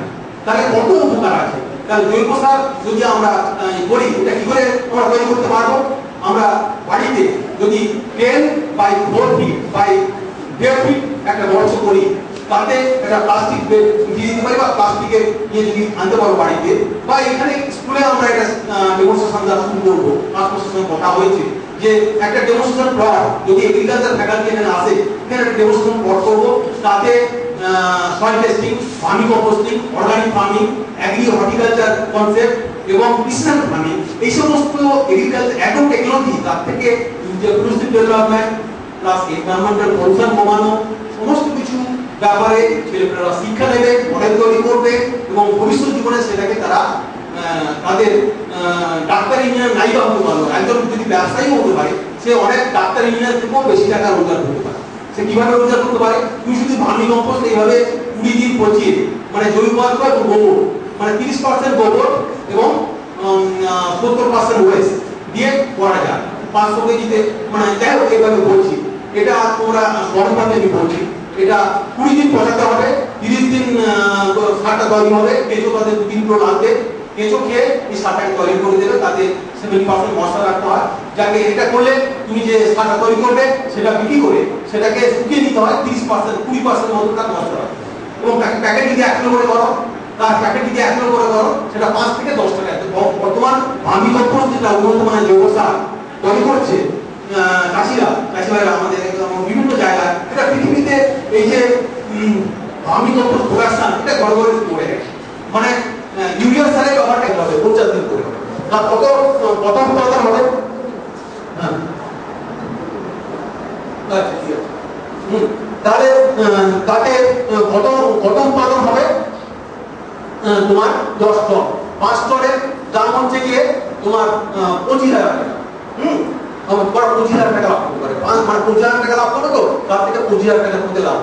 তা এইভাবে তোমরা, আমি কতগুলো এন্টারপ্রেনারশিপ যেটা করতে পারো সে ব্যাপারে আমি ধারণা দিলাম। তোমরা স্কুল কলেজে কাজের মাধ্যমেও একটু মাটি পরীক্ষা করা বা একটু ভার্মি কম্পোস্ট প্রোডাকশন করা, এগুলো শিখে যে কোনো ভাবে হোক আমি যেটা বললাম করেও তোমরা এগুলোকে কিছু রোজগার করতে পারো। তা মাটি পরীক্ষাটা আমি এখানে দেখাতে পারতাম, এই ইউনিভার্সাল ইন্ডিকেটর এটা যদি দাও, এটাতে আছে লাল, সবুজ আর ব্লু। এটা দিয়ে এই কালারটা যদি মাটিতে আসে, তুমি 10 গ্রাম মাটি নিলে তাতে 5 গ্রাম 10 গ্রাম মাটি নেবে, 45 ml ডিসলোটার নেবে এবং তাতে 1 to 2 ml এই ইন্ডিকেটরটা দেবে। তা সেটা যদি লাল হয় তাহলে কিন্তু সে মাটিতে ফসল করে যাবে। সেটা 8 ঘন্টা রেখে চেক করে মাটিটা কালেকশন করে তাতে 9 ইঞ্চি গভীরে মাটিটাকে কালেক্ট করতে হবে এবং সেই মাটিটাকে পরীক্ষা করে দেখবে, তাতে লাল যদি হয় সে মাটিতে ফসল হবে না, একটু চুন দিতে হবে। এটা 10 কিলো ঠিক করতে হবে। আর জৈব সার দিতে হবে 15 কিলো। তা সেটা দিতে হলে তার মাটির ফার্টিলিটি বাড়বে। তারপর যদি সেটা সবুজ হয় তাহলে কিন্তু সে মাটিতে ফসল করবে, আর যদি সেটা ব্লু হয় তাহলে তাকে ফসল করবে। যাকে আমি তোমাদের কিছু কিছু ব্যাপারে একটা মোটামুটি একটা ধারণা দিলাম। তোমরা অত্যন্ত ছোট আছো, এখনো অনেক কিছু শিখতে হবে।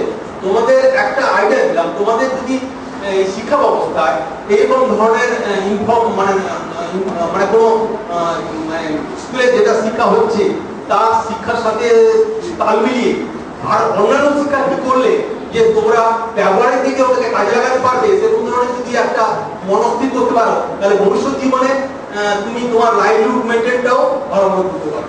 সেই জন্য ব্যবহারিক শিক্ষা দেওয়াটা আমাদের এই শিক্ষার এই মানে যেটা বলে লিটারেচার, মানে আর্টস সায়েন্স এই যে শিক্ষাটা দেওয়া হচ্ছে, লিটারেচার যেটা শিক্ষা দেওয়া হচ্ছে, মানে যে ধরনের শিক্ষাটা আমরা দিচ্ছি তার প্র্যাকটিক্যাল অ্যাপ্রোচটা যদি আমরা রাখতে পারি তাহলে আগামী দিনে আমরা মানে নিজেদের রুজি রোজগারের পথেও এটাকে কাজে লাগাতে পারি। সেটা স্কুল লেভেল থেকে যদি স্টার্ট হয় সেটা সব থেকে খুবই ভালো হয়, এটা খুবই দরকার আছে এবং এতে ভবিষ্যৎ আছে। আরো অনেক এরিয়া আছে ফুড প্রসেসিং, মানে ফুড যেটা এক্সেস হয়ে যাচ্ছে তাকে প্রসেসিং করেও ফুড প্রসেসিং এর ইন্ডাস্ট্রি করতে পারবো, এরকম অনেকভাবেই করতে পারবো। এই কম সময়ের মধ্যে আমি সব কিছু করতে পারবো না, তবে যেটুকু পারলাম বললাম, তোমাদের একটু শেখালাম, মানে শেখানোর মতো সময় নেই।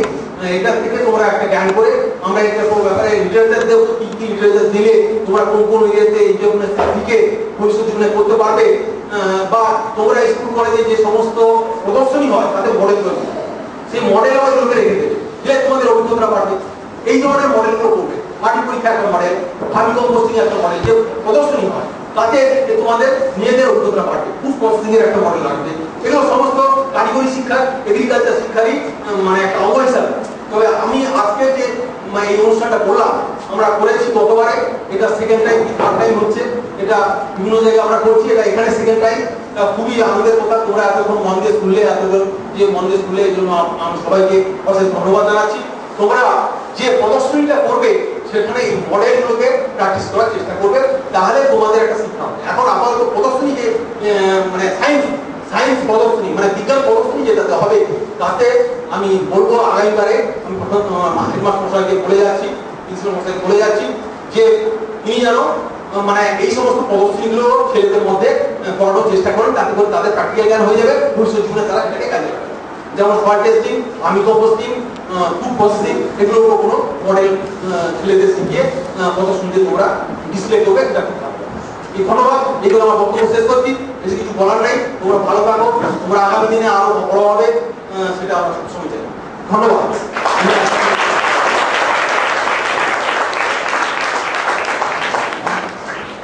ধন্যবাদ ডক্টর করণকে, তিনি তোমাদের সামনে খুব সুন্দরভাবে বলেছেন কি কি করা উচিত। অন্তত বাবা মাকে এইটুকু বলো, যারা কৃষিজীবী পরিবারের ছেলেমেয়েরা এখানে আছো, যে মাটিটা পরীক্ষা করাতে হবে। এবারে আমরা চলে যাবো একদম সরাসরি স্বাস্থ্যবিধান ইত্যাদি প্রসঙ্গে। তোমরা সবাই খুব চুপ করে বসে রয়েছে, সুতরাং তোমাদের কাছে একটু আমরা কতগুলো প্রশ্ন করব। সবাই কি হস্টেলে থাকো? কতজন প্রতিদিন স্নান করো? হাত করো। পাশের বন্ধু খেয়াল করো তো যে তোমার পাশে যে থাকে সে স্নান করে কিনা? সত্যি কি করো খেয়াল? না না, আজ থেকে কিন্তু হাত নামাও। আজ থেকে কিন্তু খাবার আগে হাত ধুয়ে খেতে বসো। হাত নামাও। কেউ কেউ একদম সত্যি ভালো ছিল, একদম সত্যি কথা বলেছে। সেই বাথরুম ব্যবহার করে সে অসুস্থ হতে পারে। তুমি কি চাইবে যে তোমার বন্ধুরা অসুস্থ হোক? তাহলে কি করবে? বা ছোটরাও অনেকে কি যদি একটু দেখে থাকো, লক্ষ্য করো কতজন খৈনি, বিড়ি, পান মশলা এগুলো খায়, জানা আছে? কেউ নেই এরকম? দেখোনি তো? যদি এরকম দেখো তাহলে সঙ্গে সঙ্গে বারণ করবে, ঠিক আছে?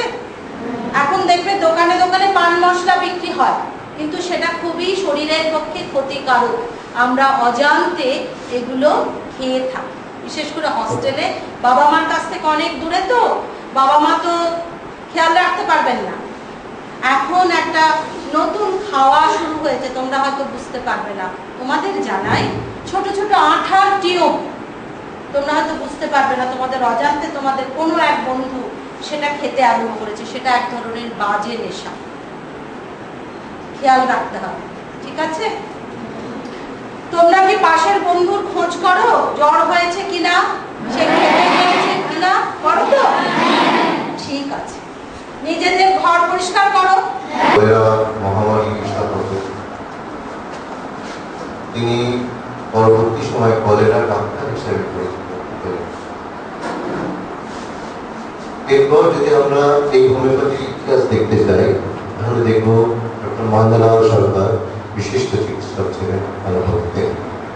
তিনি 1836 থেকে 1867 সালে এই সময় তিনি বাবু রাজেন্দ্র দত্তের কাছ থেকে হোমিওপ্যাথি পাঠ নিয়েছিলেন। তোমরা হয়তো সবাই জানো ঠাকুর রামকৃষ্ণ দেবের কথা, তার ক্যান্সার হয়েছিল, সেই সময় তাকে দেখা হয়েছিল তার চিকিৎসার জন্য। এছাড়া ঈশ্বরচন্দ্র বিদ্যাসাগর মহাশয়ের একটা কঠিন অ্যাজমা হয়েছিল, সেটাকেও তিনি সারিয়েছিলেন। এবার আমার আরেকটু ফিরে যাই, কিভাবে হোমিওপ্যাথি এলো।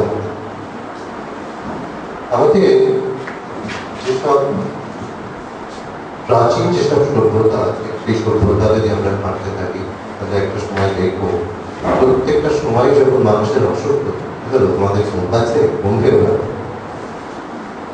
তো যখন অসুখ হয় তখন আমরা চেষ্টা করি কি তার থেকে বেরিয়ে আসতে। প্রত্যেকে, তুমি আমি, আমরা যত লোক আছি সবাই সবসময় আমাদের চেষ্টা থাকবে যেখান থেকে বেরিয়ে আসতে। তো এই বেরিয়ে আসার জন্য বিভিন্ন সভ্যতা যখন ছিল, বিভিন্ন সভ্যতার আমলে তারা তাদের যে বিচার নীতি নিয়ে ল অফ সিমেরিয়া, মানে সদৃশ্য চিকিৎসা ব্যবস্থার কথা উল্লেখ করে গেছেন, কিন্তু তারপরে ব্রিটেন সেরকমভাবে ডকুমেন্টেশন ছিল না।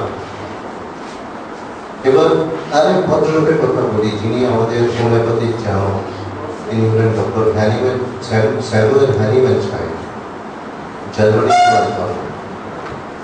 উনি এমবিবিএস এমডি করেছিলেন। 1779 সালে উনি এমডি পাস করলেন, কিন্তু তারপরে দেখলেন কি যে প্রচলিত যে অ্যালোপ্যাথিক চিকিৎসা তার অসুস্থতাদের সামান্য যাচ্ছে না।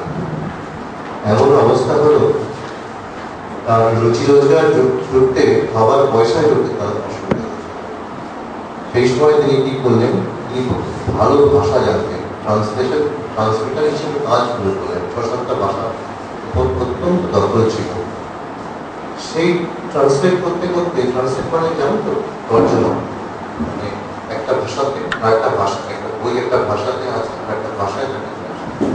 এটা করতে করতে তিনি একটি সময় পুলের মেট্রিয়ামনিকা বলে একটি বই ছিল, সেই বইটি যখন পড়লেন তখন একটু আগে বললাম ল অফ সিমিলিয়ার, মানে সদৃশ্য, মানে হোমিওপ্যাথি যে কথাটা এসেছে সদৃশ্য চিকিৎসা ব্যবস্থা, ওখানে একটি কথা লেখা ছিল, তোমরা হয়তো জানো, চায়না বলে একটি ওষুধ আছে, চায়না মানে সিংহরা।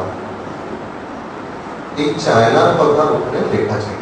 তো দেখলেন কি ওখানে লেখা ছিল যদি কেউ কারোর অসুখ করেনি, ধরুন ম্যালেরিয়া জ্বরে চায়না ইউজ করা হয়, কারোর ম্যালেরিয়া হয়নি, কিন্তু সে যদি চায়না ছাল পেয়ে না, একটা গাছ তো, তাহলে তার ম্যালেরিয়া হয়ে যায়। এটা যখন তিনি দেখতে পেলেন তখন তিনি এই সূত্রটা ধরতে পারলেন এবং তিনি তার মতন করে দেখলেন যে এটাকে যদি অল্প অল্প করে যার যেটা খেয়েছে, ধরো যে চায়নার ছাল খেয়েছে তার থেকে অসুখ করলো, ম্যালেরিয়া জ্বর, তাকে অল্প মাত্রায় দিতে দিতে একটা সময় দেখা গেল কি সে ছেড়ে গেল। তখন থেকে তিনি এই চিকিৎসাটা আবিষ্কার করলেন। এরপরে ওনার বিখ্যাত বই বার করেন হিলিং আর্ট। এইটা আমাদের হোমিওপ্যাথির যুগান্ত বলেছি, সাফল্য বলতে পারে। এবার আসা যাক অসুখ কিভাবে হয়। অসুখের বিভিন্ন রকম স্টেজ আছে, কখনো মাথায় ব্যথা করতে পারে, মন খারাপ করতে পারে, বুকটা ধরপড় করতে পারে, কখনো খিদে পাচ্ছে না। এগুলো সবই কম বেশি কিন্তু অসুখের একটা একটা দিক হতে পারে। সেগুলো প্রথম অবস্থাতেই তোমরা খেয়াল রাখবে এবং যখনই যেটা হবে তখন সেটা থেকে উপশম হওয়ার জন্য ডাক্তার বলতে হবে। এবার আমাদের যে প্রচলিত কথা আছে অ্যালোপ্যাথিক কথা, সেখানে আমরা সবসময় একটু ড্রাগ ইউজ করি, এটাই সাময়িকভাবে অসুখ সেরে যায়। কিন্তু কিছুদিন পরে দেখা যায় যে ওষুধগুলো আমরা পেলাম না, তার পার্শ্ব প্রতিক্রিয়া দেখা যায়। এবার তার মানে কি আমরা একটা সাময়িকভাবে অসুখ সারালাম, তারপরে এটা থেকে আর কিছু হলো, তাই বলে কিন্তু আমাদের কাছে অ্যালোপ্যাথি খারাপ না, কোনো ব্যাধি কিন্তু খারাপ না, এটা মনে রাখবে। হোমিওপ্যাথিতে কি হয়, তোমার ঠিক যে ধরনের অসুখ করেছে, ঠিক অসুখের যে ধরন, সেই মতনই আমাদের কাছে ওষুধ আছে এবং এই ওষুধ যে আছে তা ক্রমাগত এর মানে বাড়তেই থাকছে। এই যে আমাদের যে বিভিন্ন যে ঘাম, মানে ঘাস, যে কোনো প্রায় গাছ থেকেই প্রায় ওষুধ তৈরি হয়। আমাদের যে মিনারেলস আছে সেখান থেকে হয়, অর্গানিক যেসব কম্পোজিশন আছে সব জায়গা থেকেই ওষুধ তৈরি হয়। করে কি হয়, মানুষের দেহে মানুষের দেহে ঠিক যেরকম অসুখ হয় ঠিক সেই মতো আমাদেরকে একেবারে শক্তিকৃত চিকিৎসা পদ্ধতি, মানে সদৃশ্য শক্তিকৃত চিকিৎসা পদ্ধতি। তো এইটা দিলেই কি হবে, তুমি সবসময় দেখবে যে অসুখ সেরে যাচ্ছে এবং এমন ভাবে সারবে তোমরা বুঝতেও পারবে না কখন তোমার ভেতর থেকে অসুখটা বেরিয়ে গেছে বাইরে। এগুলো আর হচ্ছে গিয়ে দেখো অ্যালোপ্যাথিতেও এছাড়াও অনেক রকম চিকিৎসা ব্যবস্থা আছে, ন্যাচারোপ্যাথি আছে, অ্যারোমাথেরাপি আছে, মিউজিক থেরাপি আছে, আমাদের সঙ্গে রজত মল্লিক আছে মিউজিক থেরাপি, এক্ষুনি আসবেন। তো বিভিন্ন রকম পদ্ধতি আছে।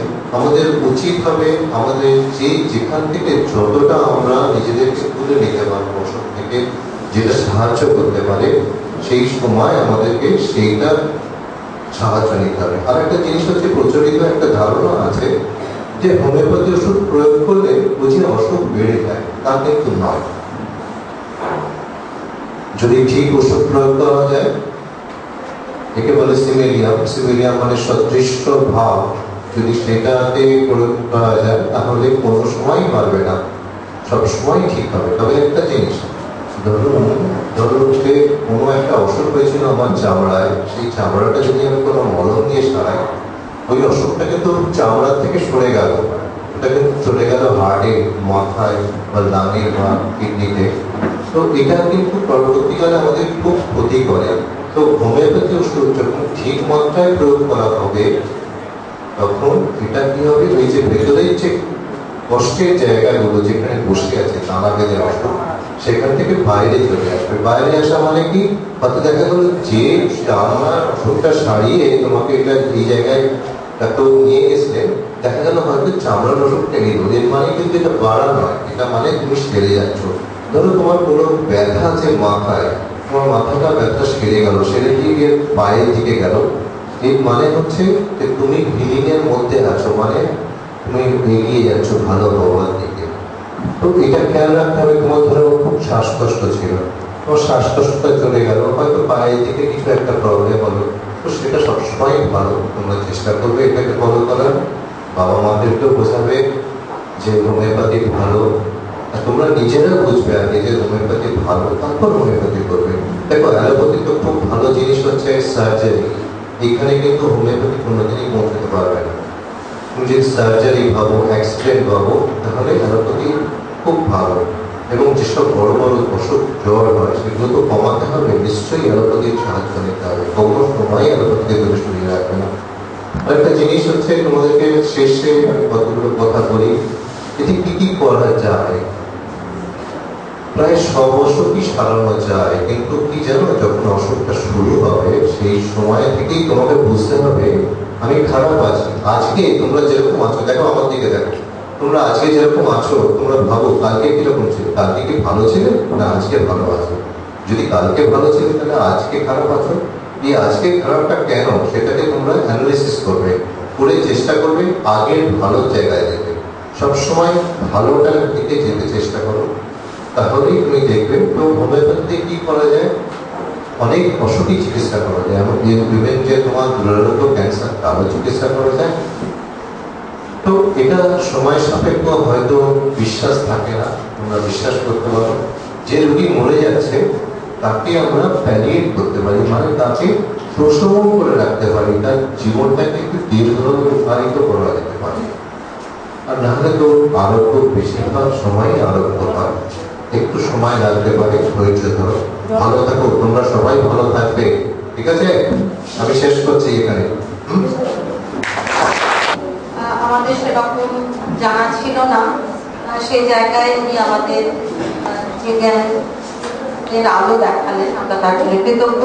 এবার অনুরোধ করব শ্রী রজত মল্লিককে মিউজিক থেরাপি, অর্থাৎ চিকিৎসা হয় এই যে ডাক্তারবাবু এক্ষুনি বললেন হোমিওপ্যাথি, তেমনি মিউজিক থেরাপি, সুর এবং স্বর দিয়ে অসুখ সারানো। আমরা সেটা কিভাবে হয় আমরা শুনবো রজতের কাছ থেকে। অনুরোধ করছি রজতকে বলার জন্য।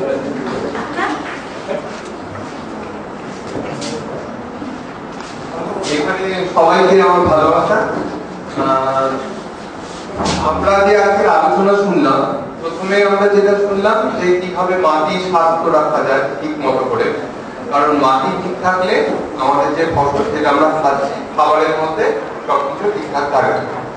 তারপর ম্যাডাম যেটা বলছিলেন যে কিভাবে আমাদের শরীরে ঠিক রাখার জন্য প্রতিদিন স্নান, নখ কাটা, চুল কাটা এগুলো করতে হবে। ডাক্তারবাবু যেটা বললেন সেটা হচ্ছে যে কিভাবে হোমিওপ্যাথি ওষুধ দিয়ে আমরা নিজেদের শরীরকে ঠিক রাখতে পারি। এবার তোমরা কি সবাইকে জিজ্ঞেস করছি এখানে, তোমরা কি সবাই এটা মনে করো যে আমাদের শরীরটা ঠিক থাকলে আমরা পুরোপুরি ঠিক থাকি? কে কে মনে করো যে আমার শরীরটা ঠিক থাকলে সব সময় ঠিক থাকে? হাত তোলো। সবাই মনে করে যে শরীর ঠিক থাকলেই আমরা ঠিক থাকি। আচ্ছা, কারা কারা মনে করো যে শরীর ঠিক থাকলেও আমরা ঠিক থাকি না? কেউ মনে করো? তোমরা কেউ মনে করো যে আমাদের একটা মন বলে জিনিস আছে? কারা কারা মনে করে যে আমাদের মন বলে জিনিস আছে? হাত তোলো। আচ্ছা, তার মানে সবার এখানে মন আছে। আচ্ছা, এবার বলো যে মনটা কোথায় থাকে, কে বলতে পারবে? একজন আমার হাত তুলে বলো যে আমাদের মনটা এখানে থাকে। কেউ জানে মন কোথায় থাকে? সবাই বলছে যে তাদের একটা করে মন আছে, মনটা কোথায় থাকে? বলো, কে বলবে মন কোথায় থাকে? বলো বলো, কেউ বলতে পারবে মন কোথায় থাকে? কিন্তু সবার একটা করে মন আছে তো। তা আমাদের মনটা কি সবসময় ভালো থাকে? আচ্ছা, মাঝে মাঝে ভালো থাকে, আবার কখনো খারাপ হয়। কোনো একটা ঘটনায় কষ্ট পেলে মনটা কষ্ট হয়, তখন মন খারাপ হলে কি আমাদের সবকিছু কিছু করতে ভালো লাগে? তখন কিছুই ভালো লাগে। তাহলে মনটা সুস্থ রাখা একটা দরকার, তাই তো? মন ভালো থাকলে যে কোনো কাজ ভালো থাকে। এখনকার দিনে সুস্থ মানুষ বলতে আমরা সেটাই বুঝি যার শরীর এবং মন দুটো একসাথে পাশাপাশি সুস্থ থাকে। বোঝা গেল আমার কথাটা? যদি আমাদের শরীরটা সুস্থ, ফিজিক্যালি আমরা খুব সুস্থ, কিন্তু শরীরের থেকে মনটা আমাদের ঠিক মতো কাজ করছে না, যে কোনো কারণে আমার একটা ঘটনা ঘটেছে জীবনে যে আমার মনটা ভালো নেই, দেখে আমি কিন্তু শরীরের দিক দিয়ে ঠিক থাকলেও কাজের দিক দিয়ে কিন্তু আমি পুরোপুরি সেইভাবে কাজ করতে পারি না, তাই তো? এটা তো আমাদের সব ক্ষেত্রেই হয়, পড়াশোনার ক্ষেত্রে হয়। রোজ কি আমাদের একরকম পড়াশোনা করতে ইচ্ছা করে? রোজ কি কোনো বন্ধুর সাথে একটা ঝগড়া হলে আমাদের মন ভালো থাকে? বা ক্লাসে স্যারের কাছে বকা শুনলে, পড়া না করলে আমাদের ভালো লাগে? বা আমরা এখানে যারা বাড়ি থেকে দূরে থাকি, যখন বাড়ির মা বাবার কথা মনে পড়ে, ভাই বোনের কথা মনে পড়ে, তখন মন খারাপ করে না? কিন্তু আমাদের তো যাওয়ার উপায় নেই। তাহলে কি করতে হয়? তাহলে এমন কিছু একটা জিনিস করতে হবে যাতে মনটা যদি ভালো থাকে, তাহলে আমাদের অন্যান্য কাজগুলো, কারণ আমাদের অন্যান্য কাজগুলো তো করতে হবে।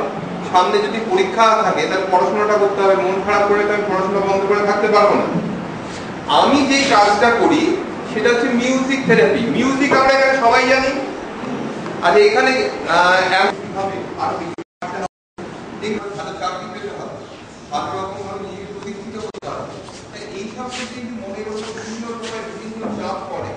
এইগুলো থেকে কিভাবে গান বাজনা মিউজিকের দ্বারা কিভাবে আমাদের ভালো থাকা যায়, আমি এখানে কয়েকটা জিনিস তোমাদের এখানে বলছি। সেটা হচ্ছে আমরা এখানে গান শোনা পদ্ধতি গান শুনতে জানি, কিন্তু সবাই যদি খুব করে কিছু না কিছু গান গাইতে পারি। আমরা যেটা করতে পারি, সেই সময় যখন মন খারাপ হচ্ছে তখন এমন কিছু ভালো লাগার গান, সেই গান আমাদের কোনো না কোনো সময় গানটা শুনে ভালো লাগার সময়গুলো ফিরে আসে, সেরকম কোনো গান শুনতে পারি। যদি শোনার পদ্ধতি না নিজে নিজে গাইতে পারি, দেখবে সেই সময়ের জন্য যখন তোমার মন খারাপ হয়ে তোমার অনেক করতে ইচ্ছে করছে না, আমাদের কিন্তু ওই যে চিন্তাটা একটু হলে যে খারাপ মনে যে চিন্তাটা আছে সেটা ফেলে রাখা যায়। বা এমন কিছু ভাবনা চিন্তা যখন বাড়ির কথা মনে করছে, তখন বন্ধুদের সাথে এসে আলোচনা করা, বন্ধুদের সাথে এসে শেয়ার করা যে আমার এই সমস্যাটা হচ্ছে। এখানে কিছু যারা একটু বড়রা আছে, তারা বিভিন্ন সময় যত বয়সের সাথে তাদের বিভিন্ন রকম শারীরিক পরিবর্তনের জন্য তাদের বিভিন্ন রকমের মানসিক চাপও তৈরি হয়। আমরা এই সময় নিজেদের যে মানসিক চাপগুলো ভেতরে রাখবো না, যেটা করব আমরা ওপেন করব, বন্ধুদের সঙ্গে এসে আলোচনা করব। তেমন হলে আমরা শিক্ষক বা স্যার টিচারদের সাহায্য নেব। যাদের মেয়েরা আছে তাদের মেয়েদের যদি কিছু সমস্যা থাকে, সেটা তার বন্ধু বা তার ভাবে অনেক লোক শুনবে, এটাও একটা জীবনের স্বপ্ন। তা আমরা ওর গান কেউ শুনেছি কোনো সময়? আচ্ছা, আমরা যেটা করবো আজকে বাপিয়ান টুকুর গান শুনে আমাদের এই অনুষ্ঠানটা শেষ করব। তার আগে একটুখানি আমি কথা বলি, সেটা হচ্ছে যে আমরা প্রতিনিয়ত যেটা কিছু কাজের মধ্যে দিয়ে যেটা থাকি, পড়াশোনা বা আমি একটু তোমায় ডাকছি, প্রতিদিন যেসব কাজগুলো করে থাকি, যেমন পড়া, ঠিক মতো খাবার খাওয়াটা, অ্যাটলিস্ট দিনে যেন, তোমরা তো না এখানে হোস্টেলে থাকো, এখানে তোমাদের নিয়ম অনুযায়ী খাবার দেওয়া হয়, কিন্তু সেই খাবারটা যেন ঠিক মতো ভাবে খাওয়া হয়, ঠিক মতো পরিষ্কার হাত ধুয়ে, এইভাবে যেন আমরা কিছু নিয়ম যদি মেনে চলি, তাহলে আমাদের শরীরটাও যখন ঠিক থাকবে, শরীরের সাথে কিন্তু মনটাও আমাদের সঙ্গে ঠিক থাকবে। এবং শরীর মন যখনই একসাথে ঠিকভাবে চলবে, তখন থেকে আমাদের যে কাজগুলো যে কাজগুলো আমরা পড়াশোনা করছি, খেলাধুলা করছি, জীবনে এগিয়ে যাওয়ার কাজগুলো অনেক সুন্দর হবে। বোঝা গেল? আমি এখানে খালি একটা জিনিস জিজ্ঞেস করতে, কারোর কি কোনো প্রশ্ন আছে আমার বক্তব্য শুনে? কারোর কোনো কথা সে কেউ মানে সে বলতে চায়, শেয়ার করতে চায়? কেউ বলতে চাও? কোনো গান বাজনা সম্পর্কিত কথা, কোনো প্রশ্ন করতে চাও? যে তোমাদের কারো কোনো মনের সমস্যা হয়, সেই মনের সমস্যার সময় কি করবো বলো?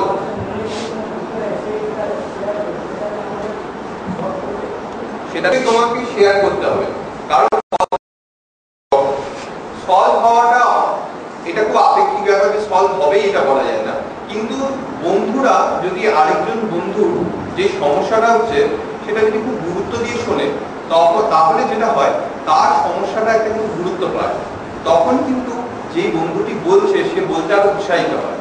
আমরা অনেক সময় ধরুন একটা সমস্যা বলতে চাইছি, আমরা ভয় পাই এই বাবা আমার এই সমস্যাটা শুনে লোকের বা পাশের বন্ধুটা যেন হেসে না ফেলে। হেসে গেলে কি হয়, তারা বলবে বাবা তুই এটা নিয়ে ভাবছিস, তখন কিন্তু নিজের কাছে নিজে মজা হয়ে যায়, আমরা নিজেকে দূরে ফেলে বা আটকে যাই। কিন্তু তবুও বন্ধুকে খুঁজে বা এরকম মানুষ খুঁজে যার স্যারের মাধ্যমে হতে পারে নিজের সমস্যাটা বলা। সমস্যাটা যতক্ষণ না তুমি বলবে, যতক্ষণ না মনের দুঃখটা তুমি সবার মাঝখানে শেয়ার করবে, ততক্ষণ পর্যন্ত কিন্তু সেই দুঃখটা কমবে না। এবং অনেক সময় দেখা গেছে এই দুঃখটা অনেক মানুষের জানলে তাদের মানুষের বিভিন্ন রকমের সাজেশন থাকে। অনেক একটা সমস্যায় পড়েছে, যে এই সমস্যাটা কি করা যায়, দেবে 5 জন বন্ধু 5 রকম ভাবে সেই সমস্যাটাকে দেখে, এবং সেই সমস্যাটা যখন একটা শেষে যখন 5 জনের যে সমস্যার সমাধানগুলো দেয় এক জায়গায় বলে, দেখবে যে সমস্যাটা অনেক সহজ হয়ে যায়। ঠিক আছে? আর অনেক সময় আমরা ভেতরে রাখতে হলে কি হয়, আমরা নিজেদের কাছে দুঃখটা এর আগে কারোর হয়েছে কিনা, কারণ আমি তো কাউকে বলিনি, হয়তো আমার আগে তোমার এই দুঃখটার মধ্যে দিয়ে তুমি চলে গেছো এবং তুমি এটাকে ওভারকাম করে গেছো। তুমি যখনই তাকে বলতে যাবে সে বলবে আরে বাবা আমার জীবনে তো এরকম একটা ঘটনা ঘটেছিল, তুই এরকম কেন করছিস, তুই ভেঙে পড়ছিস কেন, আমি এই করেছিলাম। তুমি তখন যদি তার দেখানো পথ দিয়ে হাঁটো, দেখবে তুমিও অনেক সহজে দুঃখ থেকে বেরোতে পারবে। বোঝা গেল? আর কারোর কোনো প্রশ্ন আছে? হ্যাঁ বলো। আমরা যে গান বাজনা শুনি, সেই গান বাজনার এফেক্টটা আমাদের মস্তিষ্কে হয় বা ব্রেনে হয়। এই সময় ব্রেনের বিভিন্ন রকম যে শিরা আছে যাদের নিউরনস বলে, সেই নিউরনস থেকে বিভিন্ন রকমের স্পার্ক তৈরি হয়, ইলেকট্রিক স্পার্ক, যাতে আমাদের একটা গান দেখে একই গান দুটো মানুষের কারোর ভালো লাগছে কারোর খারাপ লাগছে, তাই তো? এবার যেই মানুষটার ভালো লাগছে তার এই যে আমাদের শরীরের মধ্যে যে হরমোনাল সিস্টেম আছে, বিভিন্ন রকমের যে কেমিক্যালস আছে, সেই সিক্রেশন গুলোকে ভালো হয়, তখন আমাদের সেই গানটা ভালো লাগে। আর কিছু মানুষের হয়তো সেই সিক্রেশন গুলো হচ্ছে না, ফলে তার খারাপ লাগে। আমার যেটা উদ্দেশ্য, যে গান শুনলে এই যে যার যেই গান শুনলে, দেখে সব গান শুনলে তোমার কিন্তু উত্তেজনা হয় না, কিছু গান শুনতেই হয়। সেই ধরনের গান শোনা উচিত, যেই ধরনের গানে খুব বেশি উত্তেজিত হওয়াটা উচিত, মন শান্ত রাখা উচিত, একটুখানি স্লো বিটের গান শোনা উচিত, মানে খুব বেশি জোরে গান না শোনা উচিত, একটু শান্ত প্রকৃতির গান শোনা উচিত যখন মন খারাপ থাকবে। তাতে কি হয়, মনের যে এই বিভিন্ন রকমের টানাপোড়েন, আমাদের যে শারীরিক যে গঠন, যে কেমিক্যালের যে সিক্রেশন, সেগুলো একটা সাম্য অবস্থায় আসে, তখন মনটা অনেক শান্ত হয়। তাই মন খারাপের সময় এমন কোনো গান শুনবো না, বা মন যখন আমি ডিপ্রেস হয়ে আছি তখন এমন কোনো গান শুনবো না যে গানগুলো আমাকে আরো কিছু উত্তেজনা দেয়। ঠিক আছে? আমরা সেই গানগুলো শুনবো যেটা আমাকে শান্ত একটা সুন্দর পরিবেশের কথা হয়। গান শোনার সময় যখন আমরা খুব একাত্ম হয়ে গান শুনবো, তখন যেটা করবো, একাত্ম হয়ে গান শুনে চোখ বন্ধ করে যখন খুব মন খারাপ হবে, তখন একটা ভালো কিছু যে স্মৃতি আমাদের আছে সেটা ভাবার চেষ্টা করবো। ধরো আমি কাউকে ভালোবাসি, আমার মাকে ভালোবাসি, আমার ছোট বোনকে ভালোবাসি, আমার বন্ধুকে ভালোবাসি, তার মুখটা কথা ভাবার চেষ্টা করবো, তার সাথে কাটানো মুহূর্তগুলো ভাবার চেষ্টা করবো, বাড়িতে যে সুন্দর সময়গুলো কাটিয়েছি সেগুলো ভাবার চেষ্টা করবো। দেখবে ওই মিউজিকটার সাথে, গানের সাথে এবং আমার যে ভাবনাটা সুন্দর আমার মধ্যে একটা অনুভূতি তৈরি করবে, এবং আমার মন খারাপের যে অনেক বেশি আমাদের স্বাভাবিক জায়গায় আসতে পারবো। বোঝা গেল? আর কারোর কোনো প্রশ্ন আছে? ঠিক আছে, আমরা শুধু শেষ করবো এই বাপিয়াল গ্রুপের একটা গান। চলে আসো বাপিয়াল দিদি। আমরা যা পাই, আমি এই যে পড়ো, আমি এর আগে ধরুন ভুবন শশী বিদ্যাপীঠ হাই স্কুলে পড়তাম তখন থেকে এখন ওই স্কুলে যেতে যাচ্ছি খুবই লজ্জা লাগতো আমার ভয় হয় আমি স্কুলে পড়তাম কারোর সঙ্গে কোনো কথা জিজ্ঞেস করি নাম জিজ্ঞেস করি এরকম কথা গাও দেবে আমাদের তখন তো বলছে আমি কি এতই খারাপ যে আমার সঙ্গে কেউ ভালোভাবে কথা বলে না অন্য জায়গায় ঘুরতে গেছি কাজ করতে গেছি এর আগে আমার নার্সারিতে কাজ নার্সারিতে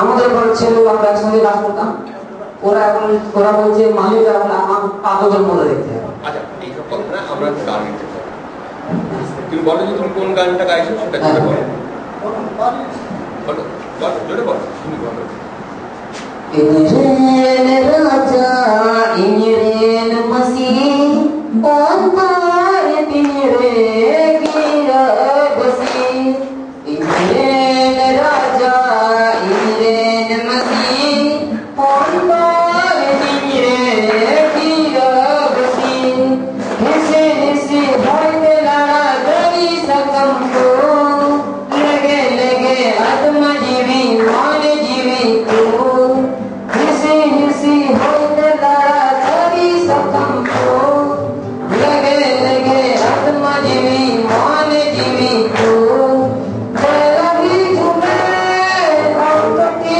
ये आयुरी झूमे जिया ना हरे तेरा भी झूमे अंत की ये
যাতে একটা মানুষের যে কনফিডেন্সটা যেটা থাকে না যেটা ও জানতোই না যে ও তোমাদের সামনে কোনোদিনও গান গাইতে পারবে কিনা আজকের ওই সুযোগটা কাজে লাগিয়ে ও কিন্তু ওর মধ্যে তোমার কেমন লাগছে অপিয়া এটা করে ভালো লাগছে আচ্ছা ওর গানটা কেমন লেগেছে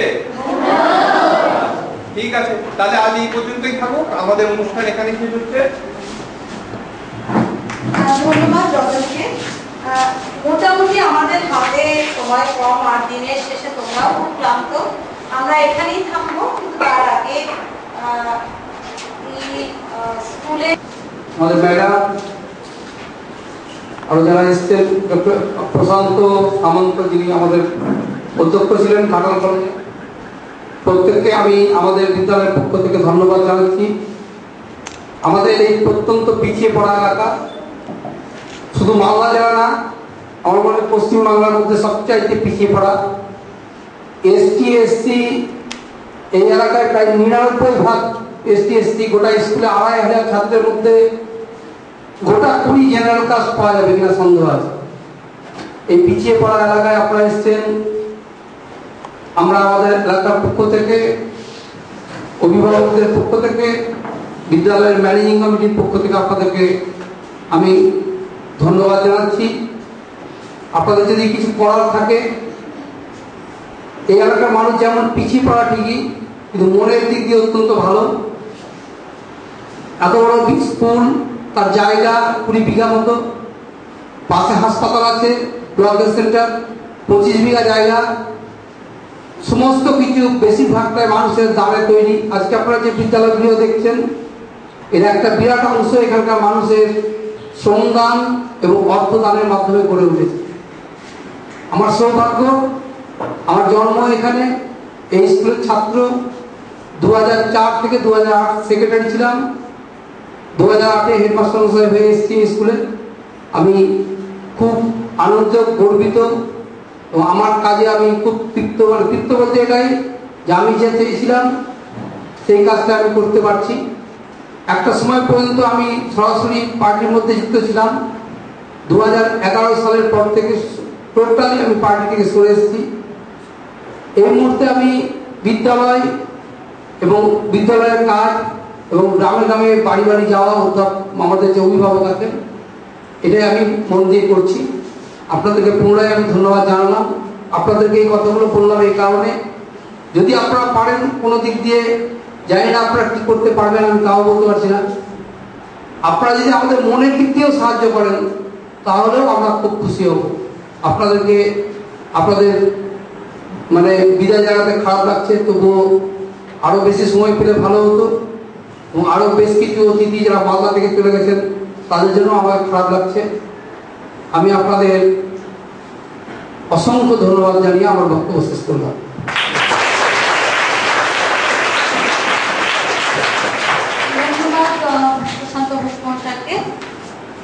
আমরা এখানে আজ যারা এসেছি, বিষ্ণুপুর জনকল্যাণ সমিতির উদ্যোগেই আমরা বাইরে থেকে এসেছি বিভিন্ন বিষয় নিয়ে আমাদের সামনে আলোচনা করার জন্য। কিন্তু আমাদের আজকের এই সন্ধ্যাটা বড় প্রাপ্তি। মাননীয় প্রধান শিক্ষক এবং অন্যান্য শিক্ষক শিক্ষিকারা যারা এই মানুষ গড়ার কারিগর হিসেবে দায়িত্ব নিয়েছেন, তাদের কাছে আমরা কৃতজ্ঞতা প্রকাশ করি।